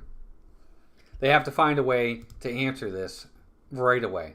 But Cabrera is batting .265, his 2nd home run of the year. Or, I'm sorry. No, he's now batting .265. He's 2 for 2 on the day. So good at bat for him today. He's doing real well. 41 years without a championship is too long. Oh, it's way too long. BNIB, I agree. Way too long. So Cowser will step to the plate. Gill's still on the mound. Here's the first pitch to Cowser. Right there. Strike 1. He takes it, but it's there. So the Orioles got to find a way. I really think they need to answer here in some way. Here's the 0-1 pitch to Cowser. Way high. Ball 1. But to Gill's credit, for as many walks as he's had over his first few starts, I said at the beginning something had to give. He hasn't walked anybody tonight. 1-1 pitch. Swinging a foul. 1-2. He's been around the plate the entire game to the point that when he's ahead in the count, the Orioles have to protect and swing at pitches that maybe they wouldn't swing at if they were, ahead in the count. Here's the 1-2 pitch to Cowser. Swinging a foul ball down the first base line. So Cowser's still alive. It's the old saying, and it's what happened last inning. It's a bloop and a blast. That's basically what that was. A ground ball up the middle. If Gunnar gets to his feet, he probably throws Trevino out, and they're out of the inning. He can't get to his feet. Next guy hits a 2-run homer. Gill is set and ready. Here's the 1-2 pitch to Cowser. Ball low, ball 2. Got 9 of you watching. Thanks. Thanks, gang. Appreciate y'all being here. Here's the 2-2 pitch to Colton Cowser. Inside, and he swings at it. Cowser, what are you swinging at? That's a bad at-bat. The Orioles, real bad at-bats tonight. Swing and a miss, strike 3. That's ball 3 right there. That ball's way inside. I have no idea what he's swinging at on that one. He went 1 out in the inning. And just like that, the Orioles, all the momentum, winning the first 2 games. Corbin Burns, your best pitcher on the mound for Game 3. Here's Jordan Westburg. Ball low and outside, ball 1. And just taking the wind out of their sails just like that. Come on. Jordan Westbrook's 0 for 1. Here's the 1-0 pitch. Low and outside again. Ball 2. Not good. Not good at all. Jordan Westbrook's got a 2-0 count. So counts is in his favor. Here's the 2-0 pitch. Swinging a foul. I think what the Orioles need to do here is they need to realize we don't need a home run. We just need to string a couple hits together and get a run or 2 here. Even if we only get 1 back, I'd be happy with 1. Here's the 2-1 pitch. Ball outside, ball 3.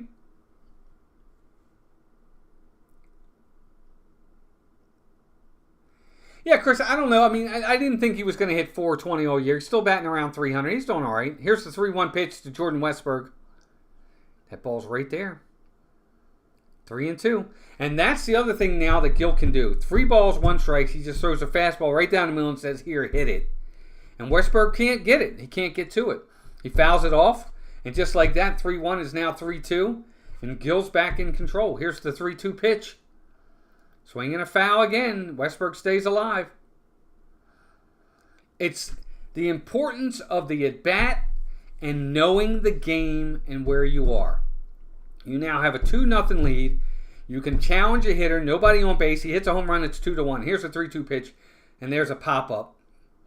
Is it going to get out of play? Third baseman chases. He chases. And he cannot get there. So foul ball. So we'll do it again. Westberg stays alive. But it's knowing the game and where you are in the game. You have a 2-0 lead. You have a 3-2 count on Jordan Westberg. You don't walk him here. Challenge him. Say, look, here it is. Hit it. If he hits it, he gets a base hit. He gets a base hit. You move on to the next hitter. If he hits a home run, he hits a home run. It's 2-1. You're still winning. And that's the thing I like about certain pitchers is you understand where you are in the game and you don't try to finagle. Hey, Mitch, welcome in. Let's go O's. Amen to that. So Gil is ready. Here's the 3-2 pitch to Westberg. Line drive up the middle, base hit. Good piece of hitting by Jordan Westberg, but I still think it's the right call for the pitcher. Challenge the hitter. Say to him, I'm not walking you. You got to earn it. And he does. He earns it. He gets the base hit right up the middle. Real good at bat by Jordan Westberg. And that'll bring Cedric Mullins to the plate. Mullins has got to find a way to get going here. Batting .216 on the season. .694 OPS. He's 0 for 1 on the day. Mullins needs a big at bat here. So Westberg gets his lead. Here's the first pitch to Cedric Mullins. Ball outside. Ball 1. Welcome in, Mitch. Good to have you here. I hope you give us a like and I hope you subscribe. Hope you come back for more baseball. And it looks like you might have we got another subscriber. Only 12 away. Thanks, gang. Ball 1. 1-0 count. Here's the 1-0 pitch. Cedric takes it right down the middle. Strike 1. 1-1 count. I really, the Orioles have to find a way to answer this inning. They've got to answer right back. Take the momentum right back from the Yankees. Don't let them build on it. Here's the 1-1 pitch. Cedric Mullins, fly ball to left field. Lazy, weak fly ball. Judge is under it. That's 2 outs. And Westberg's got to go back to first. Just bad at bats. I don't know. I'm not liking the Orioles at bats tonight at all. After they finish up with the Yankees tomorrow's game's 1 o'clock. The Orioles will head out to Cincinnati for a 3-game set. And then I think they have a day off Monday. And then they're off to the Nationals for a 2-game set. So Cincinnati and Washington after they're done with the Yankees. Here's Heston Kjerstad, 1 for 1. First pitch, inside, ball 1. Kjerstad, of course, got the big base hit. Single in the 3rd inning. His first home run would be really nice right here. But to be honest with you, I'll take a ball in the gap right about now. Here's the 1-0 pitch.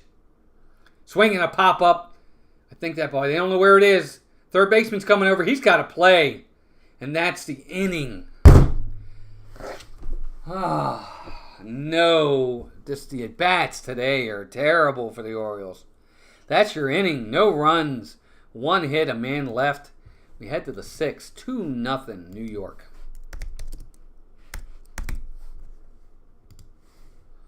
Just a frustrating game for the Orioles.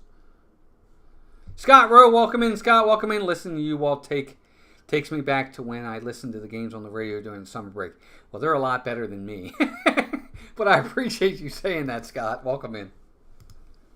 The Yankees will have Soto, Aaron Judge, and Giancarlo Stanton. Mike Stanton leading off in the 6th. I'm hoping Burns comes back out for another inning. I really want to see him go 7. I really do. I really want to see him go 7.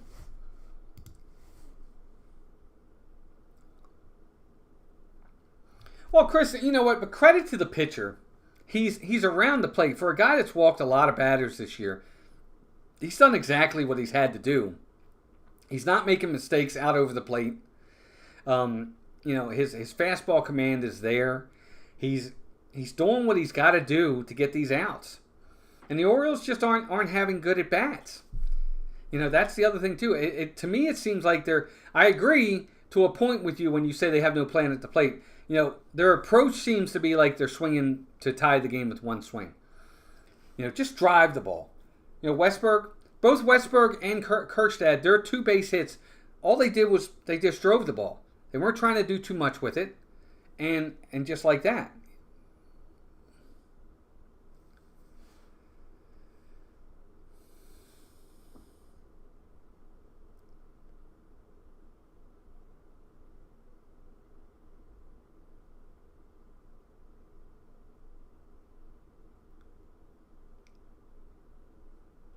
Orioles are showing this day in history. Back on May 1st, 2012, Buck Showalter won his 1,000th game. He was a good manager for the Orioles. He really helped to turn us around for that 4 or 5 year period where we were relevant again and making the playoffs a couple times. He brought the fun back to Baltimore for a while, and I think Orioles fans will always be grateful for that 4 year period from 2012 to 2016 where we became relevant again. So Burns is back on the mound. He's got Soto at the plate. Here's the first pitch, ball 1.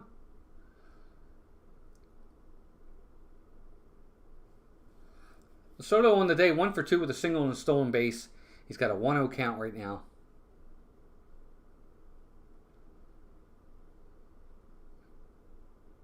Here's the 1-0 pitch. Fastball inside corner, swing and a miss. Strike 1, 1-1. Chris, I do remember those players. I remember Mark Reynolds, Robert Aquino, Chris Davis, Adam Jones. I remember all those guys. Soto's ready. 1-1 pitch. Ball low. Ball 2. I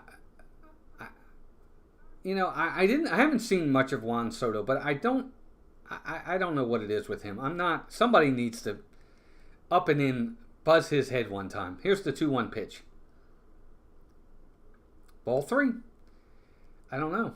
3-1. See, this is what I don't like, because with Burns falling behind in the count, I don't know if anybody's warming in the bullpen, but if he loses Soto here, they may come get him. Yeah, Chris Tillman. Yeah, absolutely. Matt Wheels. Here's the 3-1 pitch. Ball 4. So he walks Soto. That might be it for Burns today, because the Orioles, they can't fall any further behind. 2-0 is about as far as they can go. Yeah, Britton.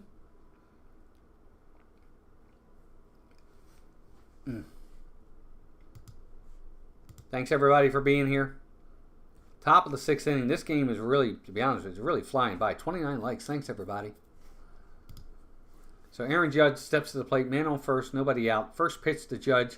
Just on the outside corner. Strike 1. He takes it. He doesn't swing, but it's called a strike. The Judge is 0 for 2 on the day. He's now batting .203 on the season.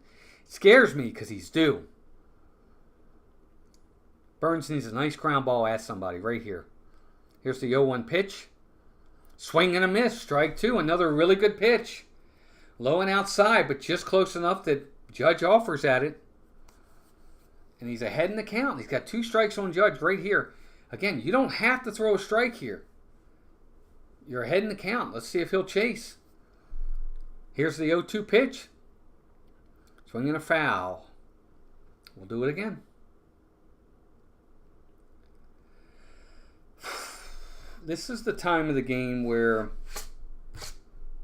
the Orioles in the past would go from being close in the game to allowing the game to get out of hand.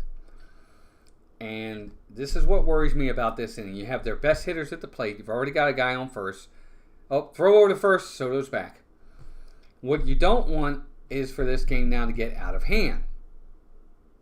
Okay? So he's got to make a pitch here.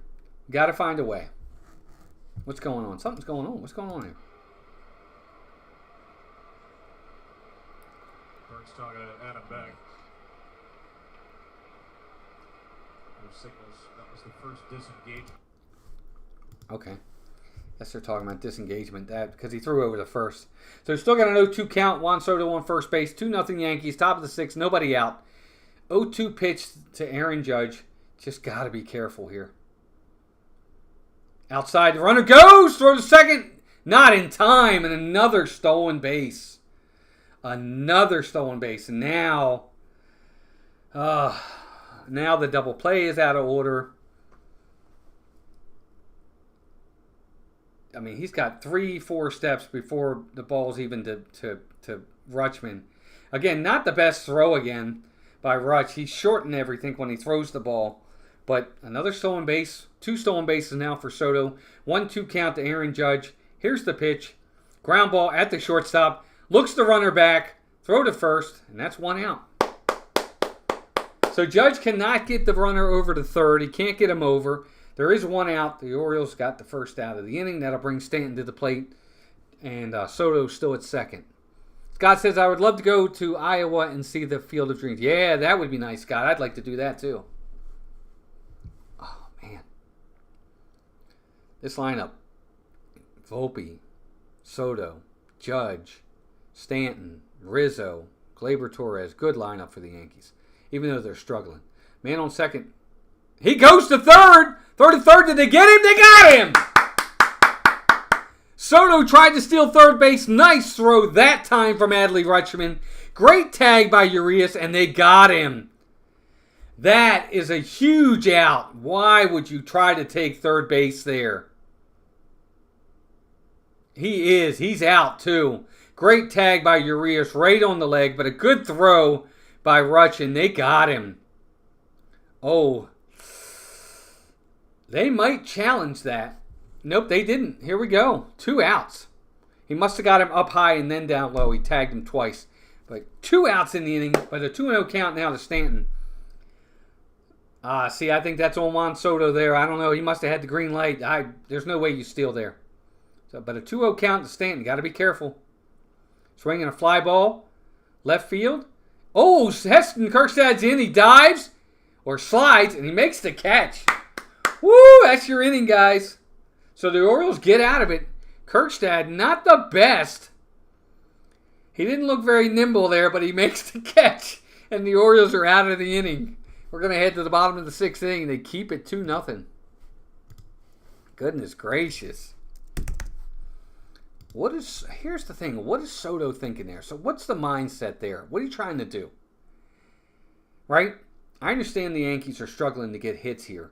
But it's 2 outs in the inning anyway. Well, I guess it was only 1 out. If he had made it to third there on that fly ball, he would have scored. I still don't take the chance. I just don't. I'm sorry. That's my thought too, Chris. I mean, they always say don't make the first or third out at third base. It wasn't the first or third out. It was only the second. But if you're going to steal there, you've got to make it. I'm sorry. I mean, because you're already in scoring position at second. And even on that fly ball, you're probably going to tag and get to third, and the inning's still going. You have a chance. So I don't know. I don't know what the thinking was there. But it's a big break for the Orioles. Gets them out of the inning. So they're going to go to the bottom of the 6th inning. The Orioles are going to have your Ramon Urias, Gunnar Henderson, and Adley Rutschman stepping to the plate. Luis Gil's only thrown 79 pitches to this point. He's coming out for the next inning. Yeah, I don't know, Chris. I guess just trying to get over. With only if he makes it there, he's going to score on the next pitch because the fly ball to right field, Kjerstad makes the catch, but he's not going to throw him out at the plate. But he didn't make it. So I'm with you. I don't know why you attempt to steal there. I don't get that either. Guys, 12 likes away. Well, no, not 12 likes. 11 likes away. I knew what you meant, Chris. I knew what you meant, buddy. Guys, don't forget about the poll. Poll said who's going to win the game. Orioles still got 79% of the poll right now, but they're not winning the game. Offense needs to come to life and fast because they're running out of outs. They've only got 12 to go.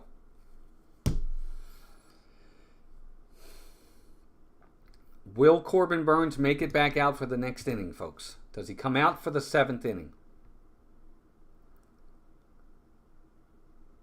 Here's the first pitch to Urias. Fly ball. Lazy fly ball to left field. First pitch swinging. And that's the first out. What? So frustrating. Sorry, guys. I just... It's so frustrating.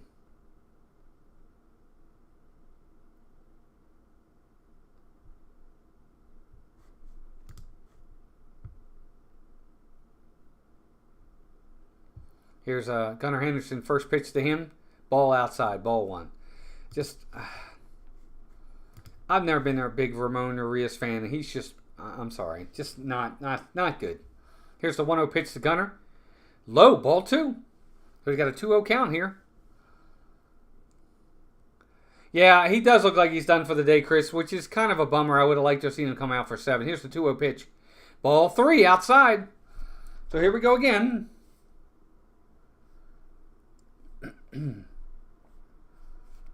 Orioles get a 3-0 count. Let's see if Gill can get back in the count or if Gunnar can do something. Here's the 3-0 pitch. He's taken all the way. Strike one, right down the middle. And you got to kind of take there if you're Gunnar, because the Orioles need a base runner. They need base runners, period. They have 2 hits on the day. And you kind of knew Gunnar, even though it's Gunnar, you knew he was taken there. But he's definitely got the green light here, 3-1. Here's the 3-1 pitch. He takes strike 2 right there. I guess he's looking for a ball in a certain area. Yeah, Bauman and Colombo are up, so it looks like that's going to do it for Corbin Burnes today. Here's the 3-ball, 2-strike pitch. Here's a fly ball to left field. Aaron Judge is there. That's your second out. The Orioles just can't do anything offensively tonight. Terrible, terrible at-bats today. Gunnar goes for a 3-0 count, and he lets 2 balls right down the middle of the plate go. And obviously at that point he's got a 3-2 count. He's got anything close, he's got to swing. Next pitch, he kind of jams him. He hits the ball to left field. It's a lazy fly ball. It's an easy out for Judge. So here's Adley Rutschman. Ball 1. Like I said, and I hate to beat a dead horse, but the Orioles, I talked about it earlier. I said something's going to give. This guy walks a lot, but the Orioles don't walk a lot. One of these two. Here's a fly ball, pop up, again and out to Judge in left field. 3 lazy fly balls to Aaron Judge in left, and that's your inning. Orioles just very frustrating tonight. Bad at bats across the board. We're heading to the 7th inning, guys. 2-0 Yankees. I mean, they've done absolutely nothing against Luis Gil. I hate being right. Sometimes I do. I said at the beginning of the game, I'm like, the Orioles got to get out early on this guy and give Corbin Burnes a lead. Don't let them stay in the game. And exactly what I said don't do, they allowed them to do. No score into the 5th. Yankees get a 2-run homer off the unlikeliest person. And they're just shutting the Orioles down. Nothing. The Orioles look like the Yankees of the last 2 games. They look lifeless. They look listless. They look unmotivated. Bad at bats. They're not driving the ball at all. Now, credit to the pitcher. He's doing what he has to do at certain times and counts to keep this game where his team is. And I got to give him credit for that. But the Orioles are just not bad at bats. Yeah, no, not at all, Chris. I agree. I mean, they've got to, swing earlier in the count if you have to. Or 3 at this point, they need to start doing something. Again, but that being said, we're into the 7th inning here, and it's only 2-0. Corbin Burnes has kept this game close. It's up to the Orioles hitters now to pick him up. It looks like Bauman's going to be coming into the game for the Orioles, who I'm not a fan of at all. Never been a fan of Mike Bauman. Guy's got a really good arm, but he just cannot. He can't put it together. He's got a 5.06 ERA on the season. I'm just not a fan. Corbin Burnes makes one bad pitch, and it's gonna cost him a win tonight. So Mike Bauman on the mound to start the 7th inning.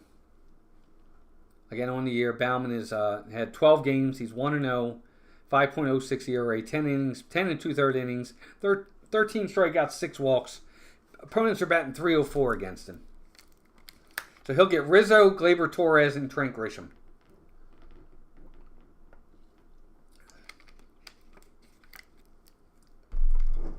Here's Anthony Rizzo's first pitch, and it's ball one. I think what helps Baumann stay on this team is the fact that he has no options left. The Orioles cannot send him down without making him have to clear waivers. Here's the 1-0 pitch. Strike on the inside corner, 1-1. And the thing about Baumann is he's got such a big arm with so much velocity that he probably will not clear waivers. And that's yeah, it was a quality start, Chris. Absolutely. 6 innings, 2 runs. I agree. He won't clear waivers, and I think that's part of the reason why the Orioles won't do it. Ball 2. But at some point, big arms are great, but if you've also got to produce, and you've got to produce, you've got to execute, and he's just not doing it. Here's a 2-1 pitch, foul back, 2-2. He gets the count back to 2 even though. No, Scott, look, I agree. I mean, the Orioles aren't anywhere near the White Sox. The Orioles have a plethora of talent up and down their system, their team. We're a very good team. And the Yankees are a very good team. All right, here's the 2-2 pitch to Anthony Rizzo. Swinging at, oh, my screen just, what happened? What happened? Hold on, gang. I lost the game for a minute. All right, so I don't know what he did. I lost the game. 1 second. All right, so I didn't see what he did. I guess he popped up. So 1 out. My apologies. Yeah, I lost the game for a minute there. I don't know what happened, but the game, I lost it. Huh. That was weird. Anyway, we're back. So 1 out in the inning. That'll bring up Gleyber Torres. And he swings 1-1 count. Apologies there. I don't know what happened, but whatever it was, we are back now. So 1 out in the inning. Gleyber Torres at the plate. He's 0 for 2. Here's the 1-1 pitch. Ground ball to the shortstop. Gunnar charges. He's got it. Throw to first. That's 2 outs in the inning. So Baumann, to this point, 2 quick outs on 8 pitches. And that'll bring to the plate, I don't know. Trent Grisham. I'm just kidding. I'm kidding.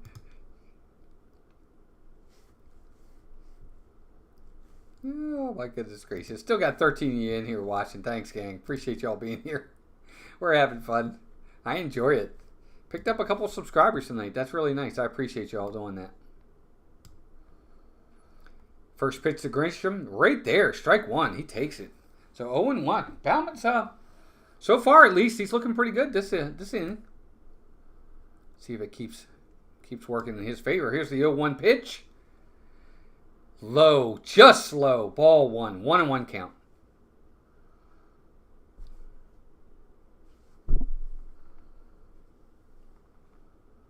Nobody warming in the Orioles bullpen, so Baumann might come out for the 8th. Here's the 1-1 pitch. Low, ball 2. You know, for as much as the Orioles have done, or lack thereof, in the pitching category today, the Yankees haven't done much more. Here's the 2-1 pitch. Oh, he gets the call. That ball looked low, and Grisham is not happy with the call. I don't blame him. That looked like it was low to me. It was low on the outside corner, but the Orioles get the call. It's 2-2. That runs the count even. Baumann steps off for a minute, and so does Grisham. They're going to reset here. Grisham is not happy with that call. I don't blame him, actually. That looked like a ball to me as well. And that's a big call for the Orioles because it gets them even in the count. Instead of 3-1, it's 2-2.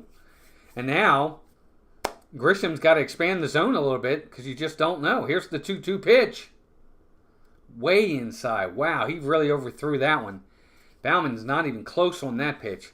That runs the count full, 3-2. Well, you don't want to lose him here with Trevino on deck.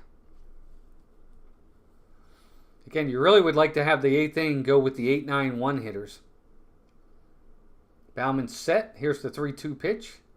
And that's a pop-up. First base side. Mountcastle is under it. Oh, and he makes the catch. Barely. Looked like he was going to drop it. That's your inning. 3 up, 3 down. Baumann gets the job done. We head to the bottom of the 7th inning. 2-0. New York. Orioles need some offense, folks. 10 of you watching, let me know where you're from in the chat. Let me know your city, your state, your country, wherever you're from. I want to hear from you. Doesn't look like we'll make our goals tonight. Our goals was 40 likes. 40 likes and 480 subscribers. We're going to get close to 30 likes as we're at 29 right now. But I appreciate y'all being here. I like calling the games.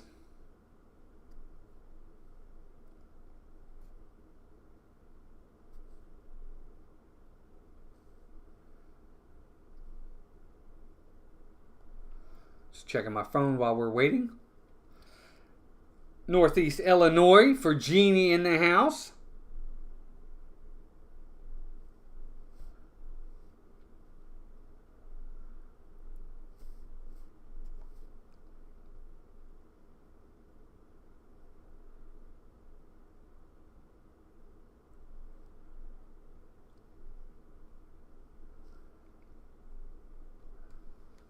Jeff Snook, what's up, Jeff? Welcome in, bud.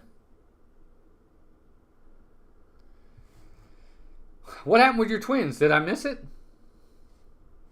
The Twins actually win a game? Wow, 10-5, right? Yeah, they did win over the White Sox. Good to have all of you in here, guys. Thanks for being here. I'll bring something up while I got everybody in the chat right now. So, what do you guys think? You know, Mike Trout, unfortunately, again, is hurt. He's going to have knee surgery. He's going to be out for a good portion of the season. He's saying he's going to get back this year. Look, it's still May 1st. Maybe he does. If he gets back, I think it's August or September. But if you're looking at Mike Trout right now, and with the trajectory that he's on in his career, they won 10 in a row? Nah.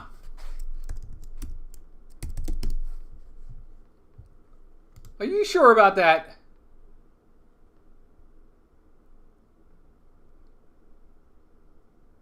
Good Lord, they did win 10 in a row. They were that bad?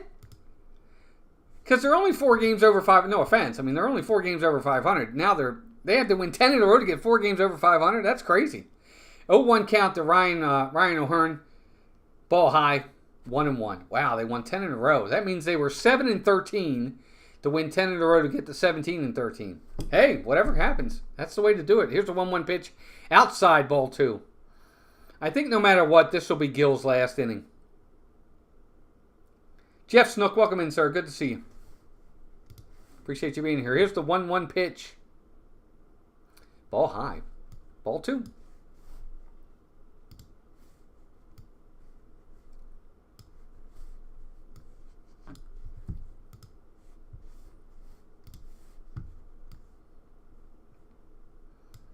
Ball 3. 3-1.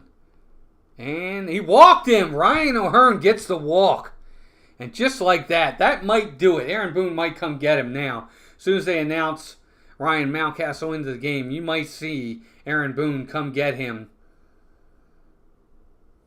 We'll see. Well, they're not coming and getting him. No, he's not. I thought for sure they might come get him. He's at 93 pitches right now. So, a leadoff walk for Ryan O'Hearn. Here's Ryan Mountcastle. First pitch to him. Strike on the outside. That's a strike.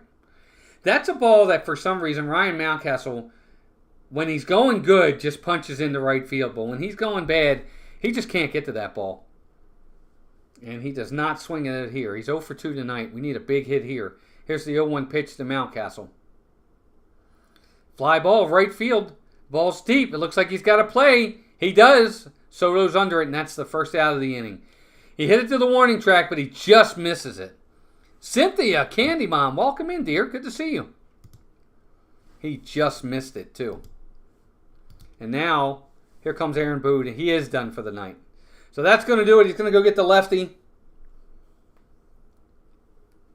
As the Orioles have Colton Cowser coming to the plate, they're bringing in the lefty to face Cowser. I think the Orioles are going to leave him in the game. I think they might let Cowser hit to the lefty. I don't see them. I don't think I guess they could pinch hit Ryan McKenna here, or they could pinch hit Anthony Santander in a big spot. They could put in Actually, you know what? That's probably what the Orioles will do. Here's my thoughts. I don't know for sure, but I could see where the Orioles would pinch hit Anthony Santander.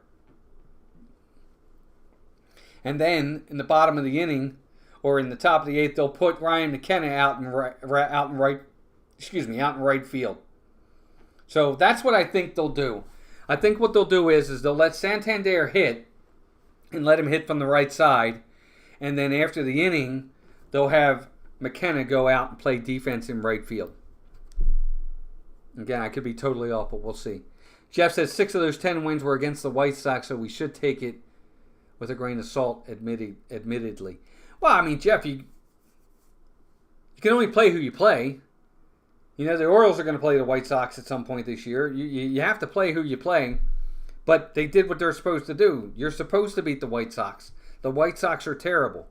So they did. Good teams beat the bad teams when they're supposed to beat them. It's that simple. You know, most of the time. It's not going to happen all the time, but, you know, they did what they're supposed to do. Good for them. Gets them back in the race, too. Think of it that way. I mean, just like that. I mean, Minnesota's still in 4th place, but they're only 2.5 games out. So they're right there. Folks, good to have all of you in here. 13 watching right now.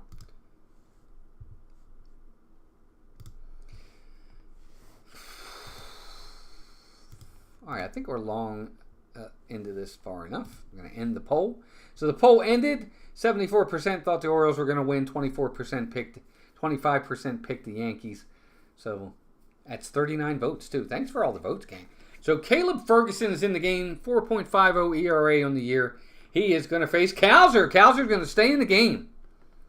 So here's the first pitch to Cowser. And that's a ball. Oh, no, they called it a strike on the outside corner. Not a good start for Cowser. Already in the hole, 0-1. Brian O'Hearn gets his lead at first base. Here's the 0-1 pitch. Did he check it? No, he did not. Ball on the outside. Cowser tries to check his swing, but he can't. And just like that, it's an 0-2 count. See, I'm not happy with Brandon Hyde from time to time. I would have pinch hit Santander right here. Put a righty in there against a lefty. But they didn't do it. Here's the 0-2 pitch to Colton Cowser. They're going to go outside again. Here's the pitch. Swing and a miss. Strikes him out on 3 pitches. That's bad managing there. I'm sorry, folks. I'm not happy with Brandon Hyde there. That's just a terrible at bat for Colton Cowser against a good lefty. Why don't you bring in a righty there? You've got 2 righties on the bench that can both play right field, and you don't bring either one of them in. So now it's up to Jordan Westburg. 2 outs in the inning. Man still on first base. Here's the first pitch to him. Ball outside, ball 1. I don't like that. I don't like that call. I'm sorry. I just don't. Why not pinch hit Santander there? I don't get that at all. I'm sorry. I don't like that. I don't agree with that at bat. Here's the 1-0 pitch to Westburg. Swinging a foul back. 1-1. Yeah, just there's Orioles just tonight. No life in the hitting.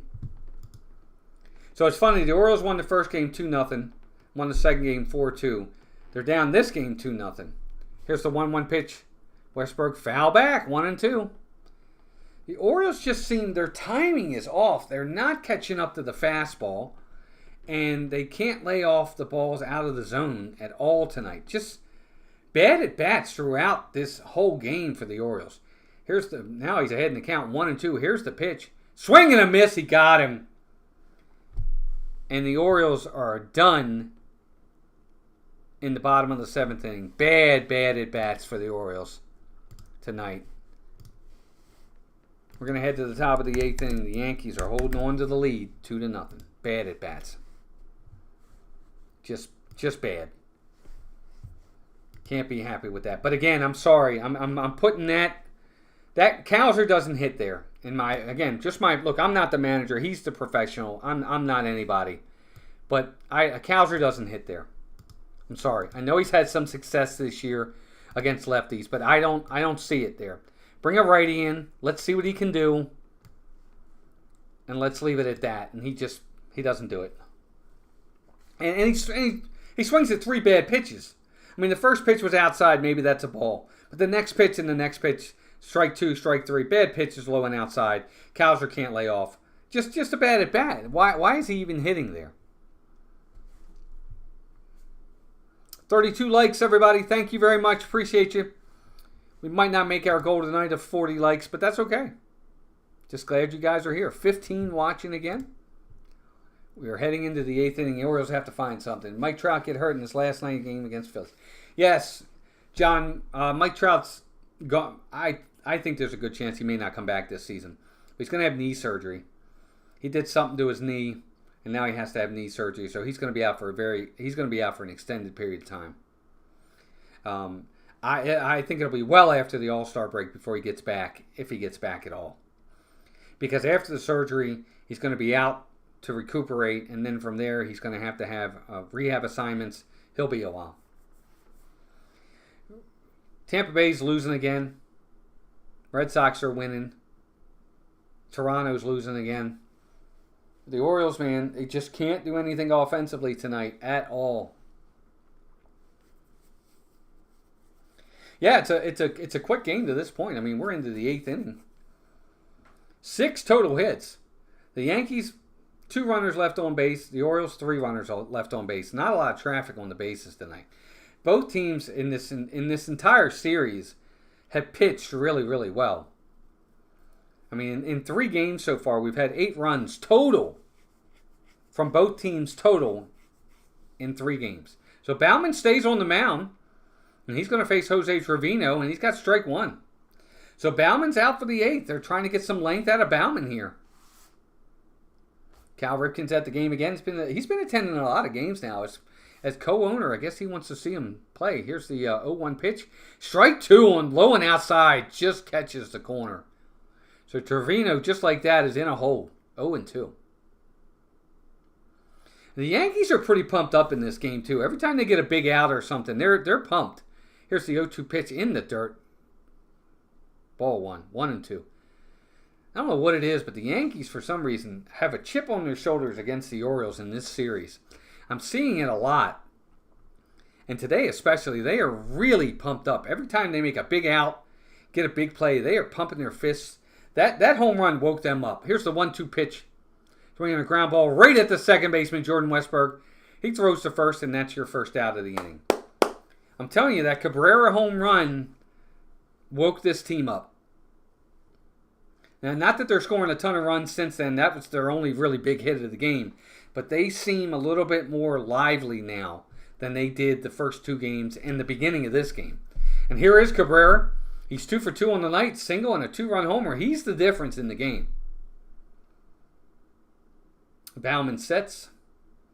First pitch, right there, strike 1.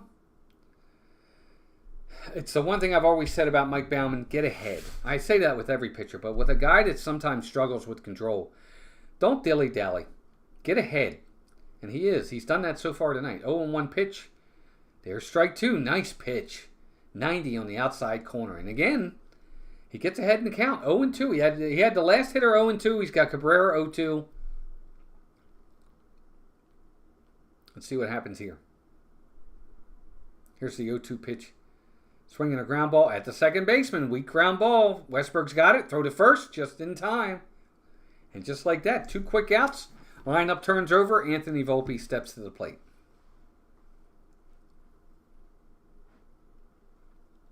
Yeah, the Orioles are down to 6 outs. They've done absolutely nothing offensively. They've hit the ball hard twice for their 2 hits that they have, and they've done nothing since. Here's Volpe. He's 0 for 3 on the night. Bauman's first pitch. Here's a strike. Strike high and outside, but it catches the plate. 0-1. Bauman's doing his job. He's getting ahead in the count.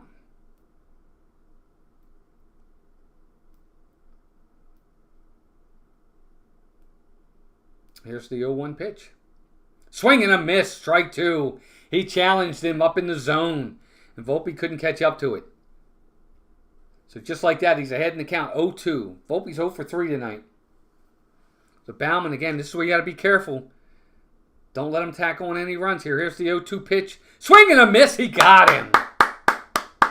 And that's the inning. Good outing for Baumann. As much as I was talking about him, he came out 2 shutdown innings in the 7th and 8th inning. Good job by Mike Baumann to keep this game right there. We head to the bottom of the 8th inning.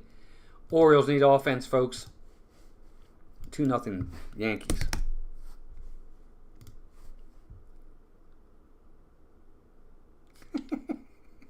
Thanks, Cynthia. I appreciate it. I enjoy calling the games. I wasn't sure how I would do with this, or whether or not it was going to be something I would enjoy, but I do enjoy doing it. This is fun.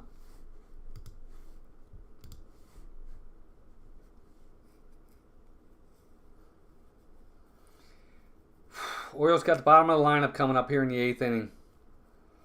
Guess the only real plus to that is, if nothing happens here in the 8th, the 9th will start with Henderson, Rutschman, and O'Hearn to start the 9th inning. But we really need some hits here to start this inning. Cedric Mullins coming up. He's 0 for 2 on the day. Really has not looked good at the plate at all today, Mullins. He hasn't looked good at the plate really all season. I know his defense has been superb, and that's fine and dandy, and that's good. But he's batting .214 on the year. I think, guys, unless you're this home run hitter, you should be hitting 260, 270 or more every season. Unless you're a 40 to 45 home run guy, I don't see how guys that hit 15 to 20 home runs can bat 240 on top of it. Sorry, I don't agree with that. If you're only gonna hit 15 to 20 home runs, you better play superb defense, which he does. But you better get on base other ways. You better produce some other way, offensively. And batting 230, 240 for the season is not it.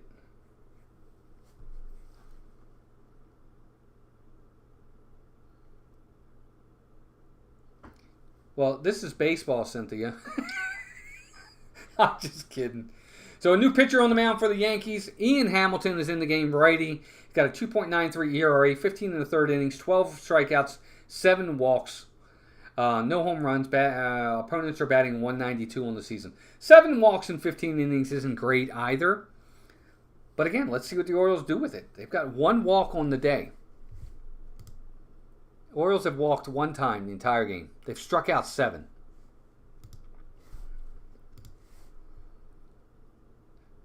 All right, Chris, have a good night, buddy. Everybody say good night to Chris. Chris, thanks for being here, bud. So Cedric Mullins steps to the plate. He's 0 for 2 on the night, 214 on the season. Got to get something going here, guys. Here's the first pitch to Mullins.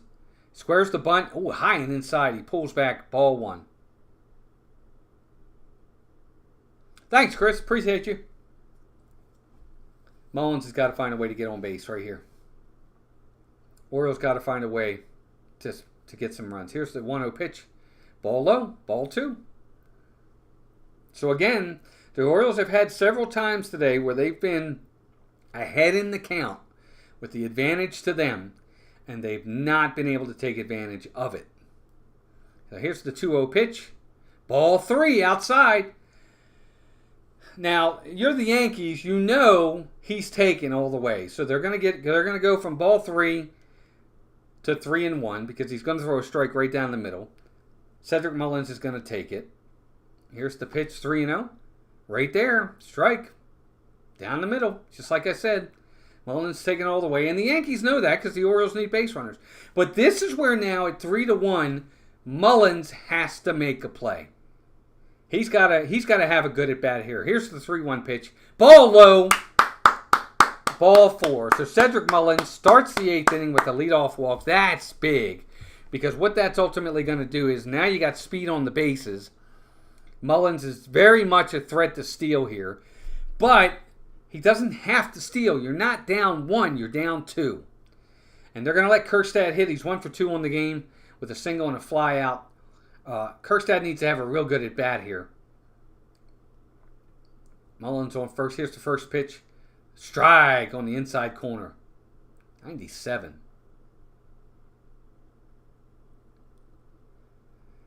Well, Lord, again, and Anthony Santander is on deck, so he may hit for Ramon Arias.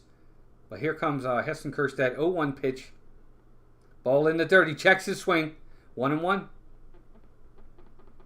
Yeah, I don't know what it is. I don't know if they're hiding the ball well tonight, the Yankees or whatever. The Orioles don't seem like they're seeing the ball really well.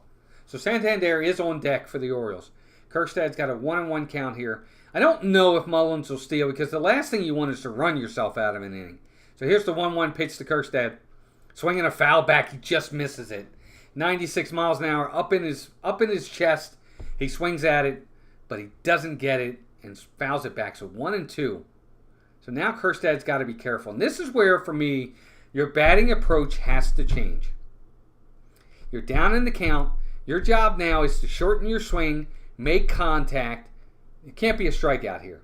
Here's the 1-2 pitch to Kjerstad. Oh, and it hits him! It hits him! The ball up and in, and it hits him on his backhand. The Yankees are looking at it. They're reviewing. They're showing the replay right now. The ball is up and in, and it does. It hits his hand. Well, it hits his front hand. And the Yankees are not. They are no. Oh, I hope he's all right. The Yankees are not going to review it. So the Orioles, here's your shot. First and second, you get a walk, you get a hit batsman, and you're bringing Anthony Santander to the plate. Here's another guy that right now is just not swinging the ball and not swinging the bat well at all. Well, no, that's not what they'll do, Lore. That's not what they'll do. They'll bring Mateo in. They'll put Jordan Westburg at third, and they'll bring Mateo in to play second. That's what'll happen. Okay? So even though Urias is out of the game, Westburg will go from second to third, and Mateo will come in and play second. So Kimbrel must be back because he is warming in the bullpen, and so is Johan Ramirez. So the Orioles, here's your chance. Here's your game, folks, in my opinion. First and second, nobody out. Anthony Santander is pinch hitting. He's batting .213 on the season. 4 home runs, 18 RBIs. He is not off to a good start. And now would be a really good time for him to break out in a big way. He's got to look for a pitch. You're already hit a batter and walk somebody. He's going to look to throw a strike. I still think Santander takes a pitch here. But let's see if he does. So here's the first pitch to Anthony. Swing on the first pitch. He swings at the first pitch. Pops it up to the catcher, and the catcher's got it. I don't understand that. Terrible at bat by Anthony Santander. He swings at the first pitch.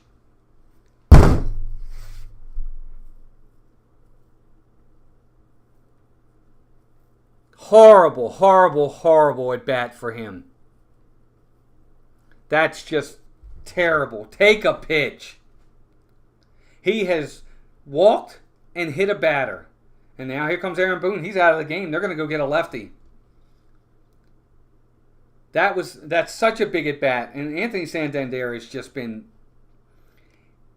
Oh, he put his right hand up. Looks like they're going to go get another righty. Yeah, they are. It's going to be another righty. They're going to get the righty to come in and pitch to Gunnar. Bad at bat. Just horrible. I'm sorry. First pitch swinging by Santander. First pitch. Why is beyond me. That's just, that really angers me. That's just terrible, terrible, terrible, terrible, terrible. Why you're not taking a pitch there and saying, well, let's see if he throws a strike. And even if he does, Anthony Santander has had some horrifically bad at-bats this year for the Orioles.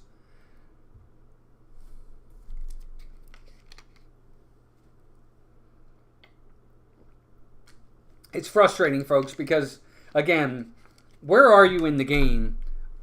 Are you paying attention to what's going on here? I'm talking about Santander. Is he paying attention? The guy walks a guy on 5 pitches. Then he hits the next guy.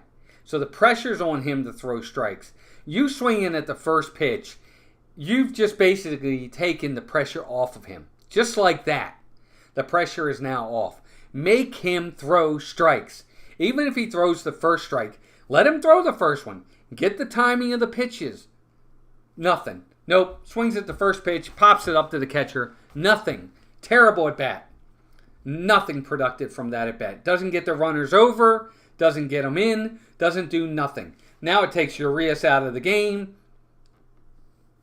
Clay Holmes is in the game now. He's had 14 games so far this year. 13 in the third innings pitched. 13 strikeouts. 1 walk. He's got an ERA of 0. So thank you, Anthony Santander, for that. We appreciate it. I'm really, really upset with him. He's been bad offensively all season, and that's just worse. So they're going to put it on Gunnar. You know, there's the old saying that says great players aren't always great, but they are when they have to be. Here's Gunnar. First pitch to him. Ball low, ball 1. And that's what I'm talking about. Take a pitch. Gunnar's batting .379 with 3 home runs, 7 RBIs in the 7th inning or later. This is the ball game right here. The Orioles got to score here. Here's the 1-0 pitch. Swing and a miss. It's ball 2. Ball's low and inside. Gunnar, that's... Orioles really haven't had any good at-bats tonight. Clay Holmes sets at the belt. Here's the 1-1 pitch. Gunner's swinging a foul. Just like that. Clay Holmes has got him 1 and 2. You know, as an Orioles fan, the worst part about it for me is as I look at this, and as successful as they've been, when I look at this game right now, I'm not feeling it. I can't. I don't think Gunner's going to get a hit. Here's a 1-2 pitch, strikes him out, swing and a miss. Another horrible at bat. What do you sort? The ball's it's not. It comes out of his hand. It drops off the table. Don't get me wrong, but Gunnar, nothing. Swing and a miss, strike 3, 2 outs in the inning, and just like that, the Orioles get the first 2 batters on. The next 2 guys come up, 2 of your best hitters, Santander and Gunnar Henderson, pop up, strikeout. Now it's up to Adley Rutschman with 2 outs to try to get a big hit. First pitch to Rutsch, strike 1. He doesn't swing. It's down the middle, but it's strike 1. And this is the heart of your lineup. If you have the bottom of the lineup coming up next. I mean, 3, 4, 5, but Rutsch has got to get a hit here. 0-1 pitch. Here it is. Right down the middle, strike 2, and he does not swing. So just like that, Clay Holmes comes in. He gets Gunnar on 4 pitches, strikes him out, and he's already 0-2 on Adley Rutschman. Bad at bat offensively tonight by the Orioles. No matter what happens here. Here's the 0-2 pitch. Swing and a miss, he got him. That's just... That's bad. Very, very embarrassing. Sorry, folks. The Orioles, he goes off speed, and Adley's way out in front of it. And the Yankees are pumped. I mean, the catcher is pumping his fists, and the Orioles just have no answer. No answer. Terrible game tonight by the O's.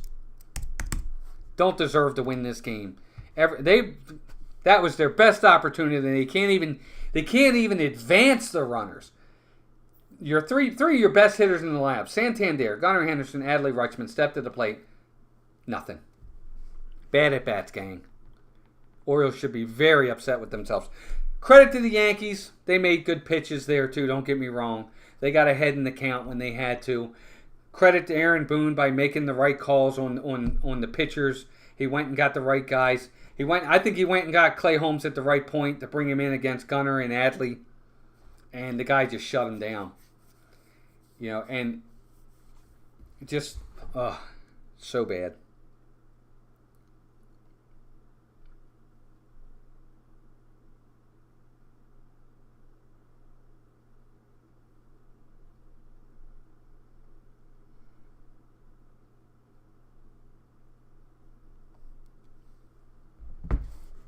I don't see any chat. Did you guys lose me? I want to make sure you're still there. Somebody let me know if you still see the chat. Last chat I see is ouch from Jeannie.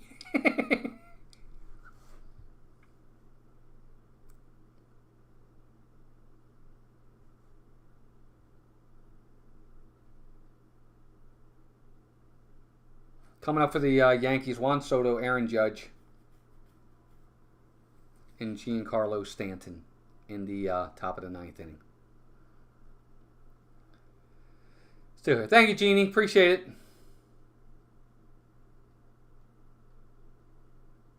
Gotcha. Thank you, Sony 4K. Appreciate you. Just absolutely no offense for the Orioles tonight. 2 base hits all night long.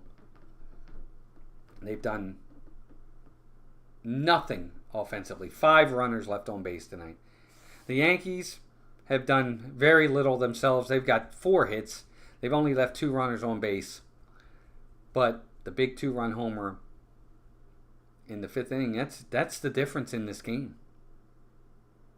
Yohan Ramirez steps to the mound for the Orioles. 9.5 ERA. He's going to have to face Juan Soto to start the 9th. Here's the first pitch. Ball 1, low.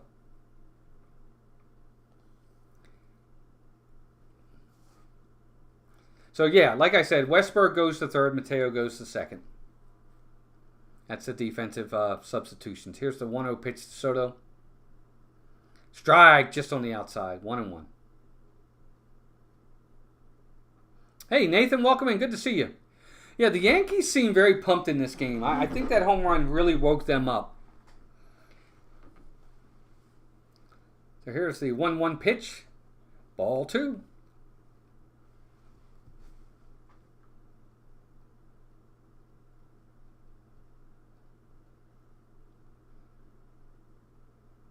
So Ramirez is another one of those guys that we thought might be a casualty of the roster when we get John Means and Kyle Bradish back. Here's the 2-1 pitch. Strike on the inside corner. Ball strike 2. 2-2. We're back to even. And I still think Yohan Ramirez may not make it past this weekend when they bring Kyle Bradish back. Even though he's out of options, this is another one of those guys that's out of options. I think the Orioles will designate him for assignment.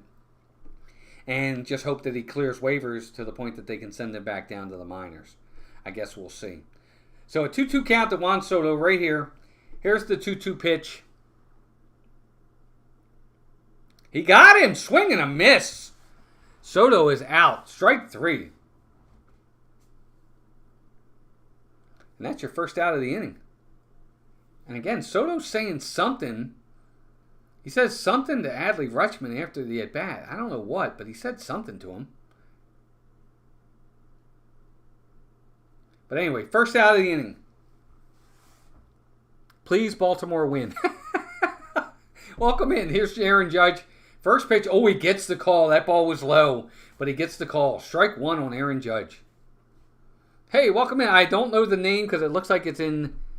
Is that in Arabic or Japanese? But welcome in. Good to have you here. Here's the 0-1 pitch. Swing and a foul. Strike 2. So Judge, just like that, behind in the count. 0-2.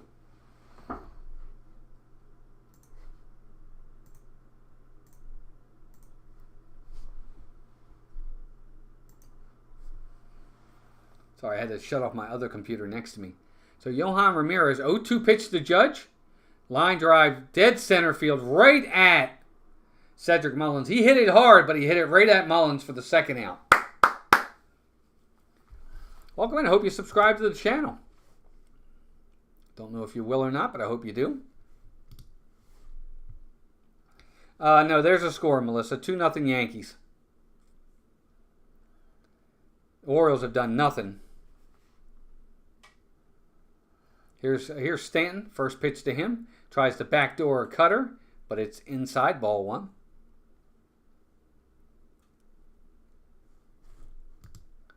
So a 1-0 count to Stanton, who's done very little in this series as well.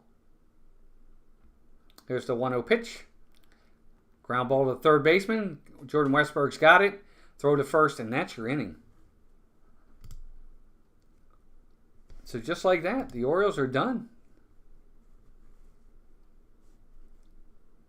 We're heading to the bottom of the 9th inning, folks. Yankees with the lead.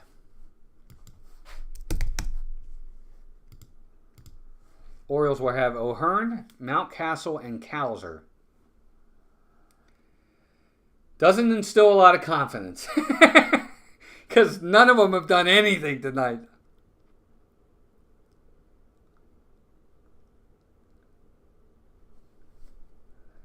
And, kudos to the Yankees. Credit to them. They've pitched really well tonight. And to be honest, the Orioles have pitched well. Burns, 6 innings, 4 hits, 2 runs, 2 earned, 1 walk, 6 Ks. Baumann, 2 innings, nothing. He gave up nothing. In 2 innings, gave up nothing. Got his ERA down to 4.26. Yohan Ramirez, 1 inning, nothing. Got his ERA down to 8.74. Overall, it's been an extremely well-pitched game and series. All 3 games so far have been really well-pitched. But the Yankees are holding the lead here. And we'll go into tomorrow, Thursday. I don't think the Orioles have actually announced who their pitcher is tomorrow. I'm going to look it up right now while we're waiting. I don't think the Orioles have actually gone ahead and announced who's pitching Thursday. No, they haven't. It still says to be determined. So it could be John Means on the mound tomorrow for the Orioles. I don't know yet. If it's not him, it'll probably be Cole Irvin. But here we go. Bottom of the 9th inning. It'll be up to Ryan O'Hearn, Ryan Mountcastle, and Colton Cowser to create some Orioles magic. I'm sure Clay Holmes is coming back out for the 9th.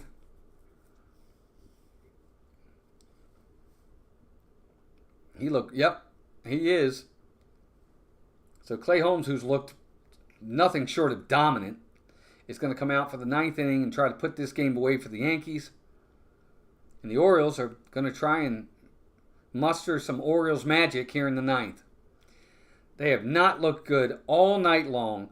They've had 2 good at-bats all night. Kirkstad with the line drive signal to right, and then Jordan Westburger with the line drive signal to center. And other than that, nothing. The Orioles have done nothing all night long. Just bad. Bad game offensively. But it's not over yet. Ryan O'Hearn steps to the plate. Here's the first pitch to him. And it's ball low, ball 1. The Orioles still have on the bench, I think they have Ryan McKenna on the bench. I think he's the only other player they can put in the game. So here's the 1-0 pitch to Ryan O'Hearn.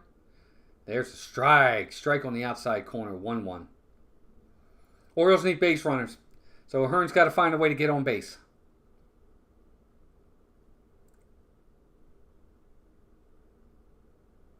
Here's the 1-1 pitch. Strike 2. Wow, 97. Good movement on that fastball. Looked like it was going to be on the inside, and it just tails back over the plate. And just like that, Clay Holmes has got a 1-2 count. Really dominant start for Clay Holmes this year. I mean, he's given nothing up. Here's the 1-2 pitch. Swinging a foul. Oh, off his ankle. You know, with O'Hearn, you've got to... He's going to take a second here because he fouled that one off his shin. At this point, you have to swing. You have to keep it. Yeah, you have to protect. It's just that simple. All right, so O'Hearn is back in the box. Oh, we did get another subscriber. Thanks, guys. We're 469. Appreciate it. Here's the 1-2 pitch to O'Hearn. Outside, ball 2. Good take there. That ball started over the plate and just tails on the outside corner, and he lets it go. It was way outside, but I could see him swinging there. So he runs the count to 2-2. Clay Holmes is ready. Here's the 2-2 pitch. Swinging a ground ball up the middle. He's not going to get there. That's going to be a base hit. He's not going to get there. The second baseman knocks it down, but he can't get to it. And just like that, the Orioles have the tying run come to the plate. That's a base hit for Ryan O'Hearn. He shortened his swing, just went up the middle with the ball, and got the base hit. It went over the pitcher's head. Second baseman tried to get it, but he couldn't get there. And just like that, the Orioles got a base runner here in the 9th inning with a man on first, nobody out. Ryan Mountcastle steps to the plate. He's 0 for 3 today. Orioles, big opportunity here now. Let's see what Mountcastle does. Here's the first pitch. Strike right there. Mountcastle, I guess, hit 87 mile an hour off-speed pitch. Mountcastle was looking fastball because he couldn't pull the trigger. So man on first, nobody out. Ryan Mountcastle. Here's the 0-1 pitch. Swing and a miss, strike 2. His Achilles heel, low and away. Mountcastle cannot lay off. And just like that, here we go again. 0-2 count. Mountcastle's got it. Again, you have to shorten your swing here. Keep the at-bat alive. Here's the 0-2 pitch. There you go. It's a strike if he doesn't swing. He fouls it off. He's still alive, 0-2. The thing about it is here, when you're down 0-2 like this with a guy who's thrown, has a lot of movement on his fastball, you almost have to go into swing mode to an extent just to keep the at-bat alive. Here's the 0-2 pitch. Swing and a miss. He got him on the outside corner. Terrible at-bats today by the Orioles. I'm sorry, guys. I can't be happy with these kind of at-bats. He's swinging, he's pulling off the ball. Why are you pulling off the ball? Just punch it into right field. Make contact. Strikeouts do nothing. So here comes Colton Cowser. His last at-bat was terrible. He struck out on 3 pitches. Here's the first pitch to him. Strike 1 right there. It's a little low, but it catches the plate. Cowser's 0 for 3. 2 strikeouts and a ground out. And he's behind in the count already 0-1 here. Here's the pitch. Swing and a miss, 0-2. Ball tailing away from him.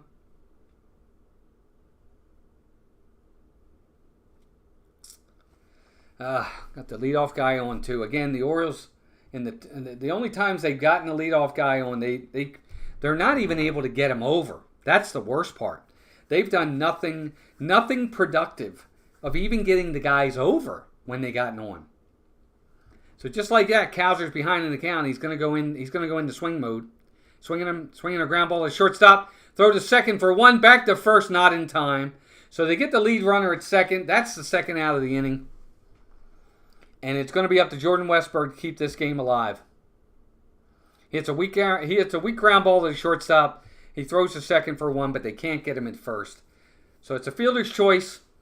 O'Hearn's out at second. Cowser will be safe at first. And that'll bring Jordan Westburg to the mound with 2 outs. And the Yankees still holding on to a 2-0 lead. The Orioles 3 hits in the game. Nothing offensively tonight. Jordan Westburg 1 for 3, single, 2 strikeouts. Here's the first pitch. Strike 1. Great pitch. You're not going to swing at that pitch. It's low and outside, but it just catches the plate. If you swing, you're just going to roll it over, and it's going to be a ground ball. You got to take it. So it's strike 1. Here's the 0-1 pitch. Swing and a miss, 0-2. Wow, Clay Holmes. Unbelievable.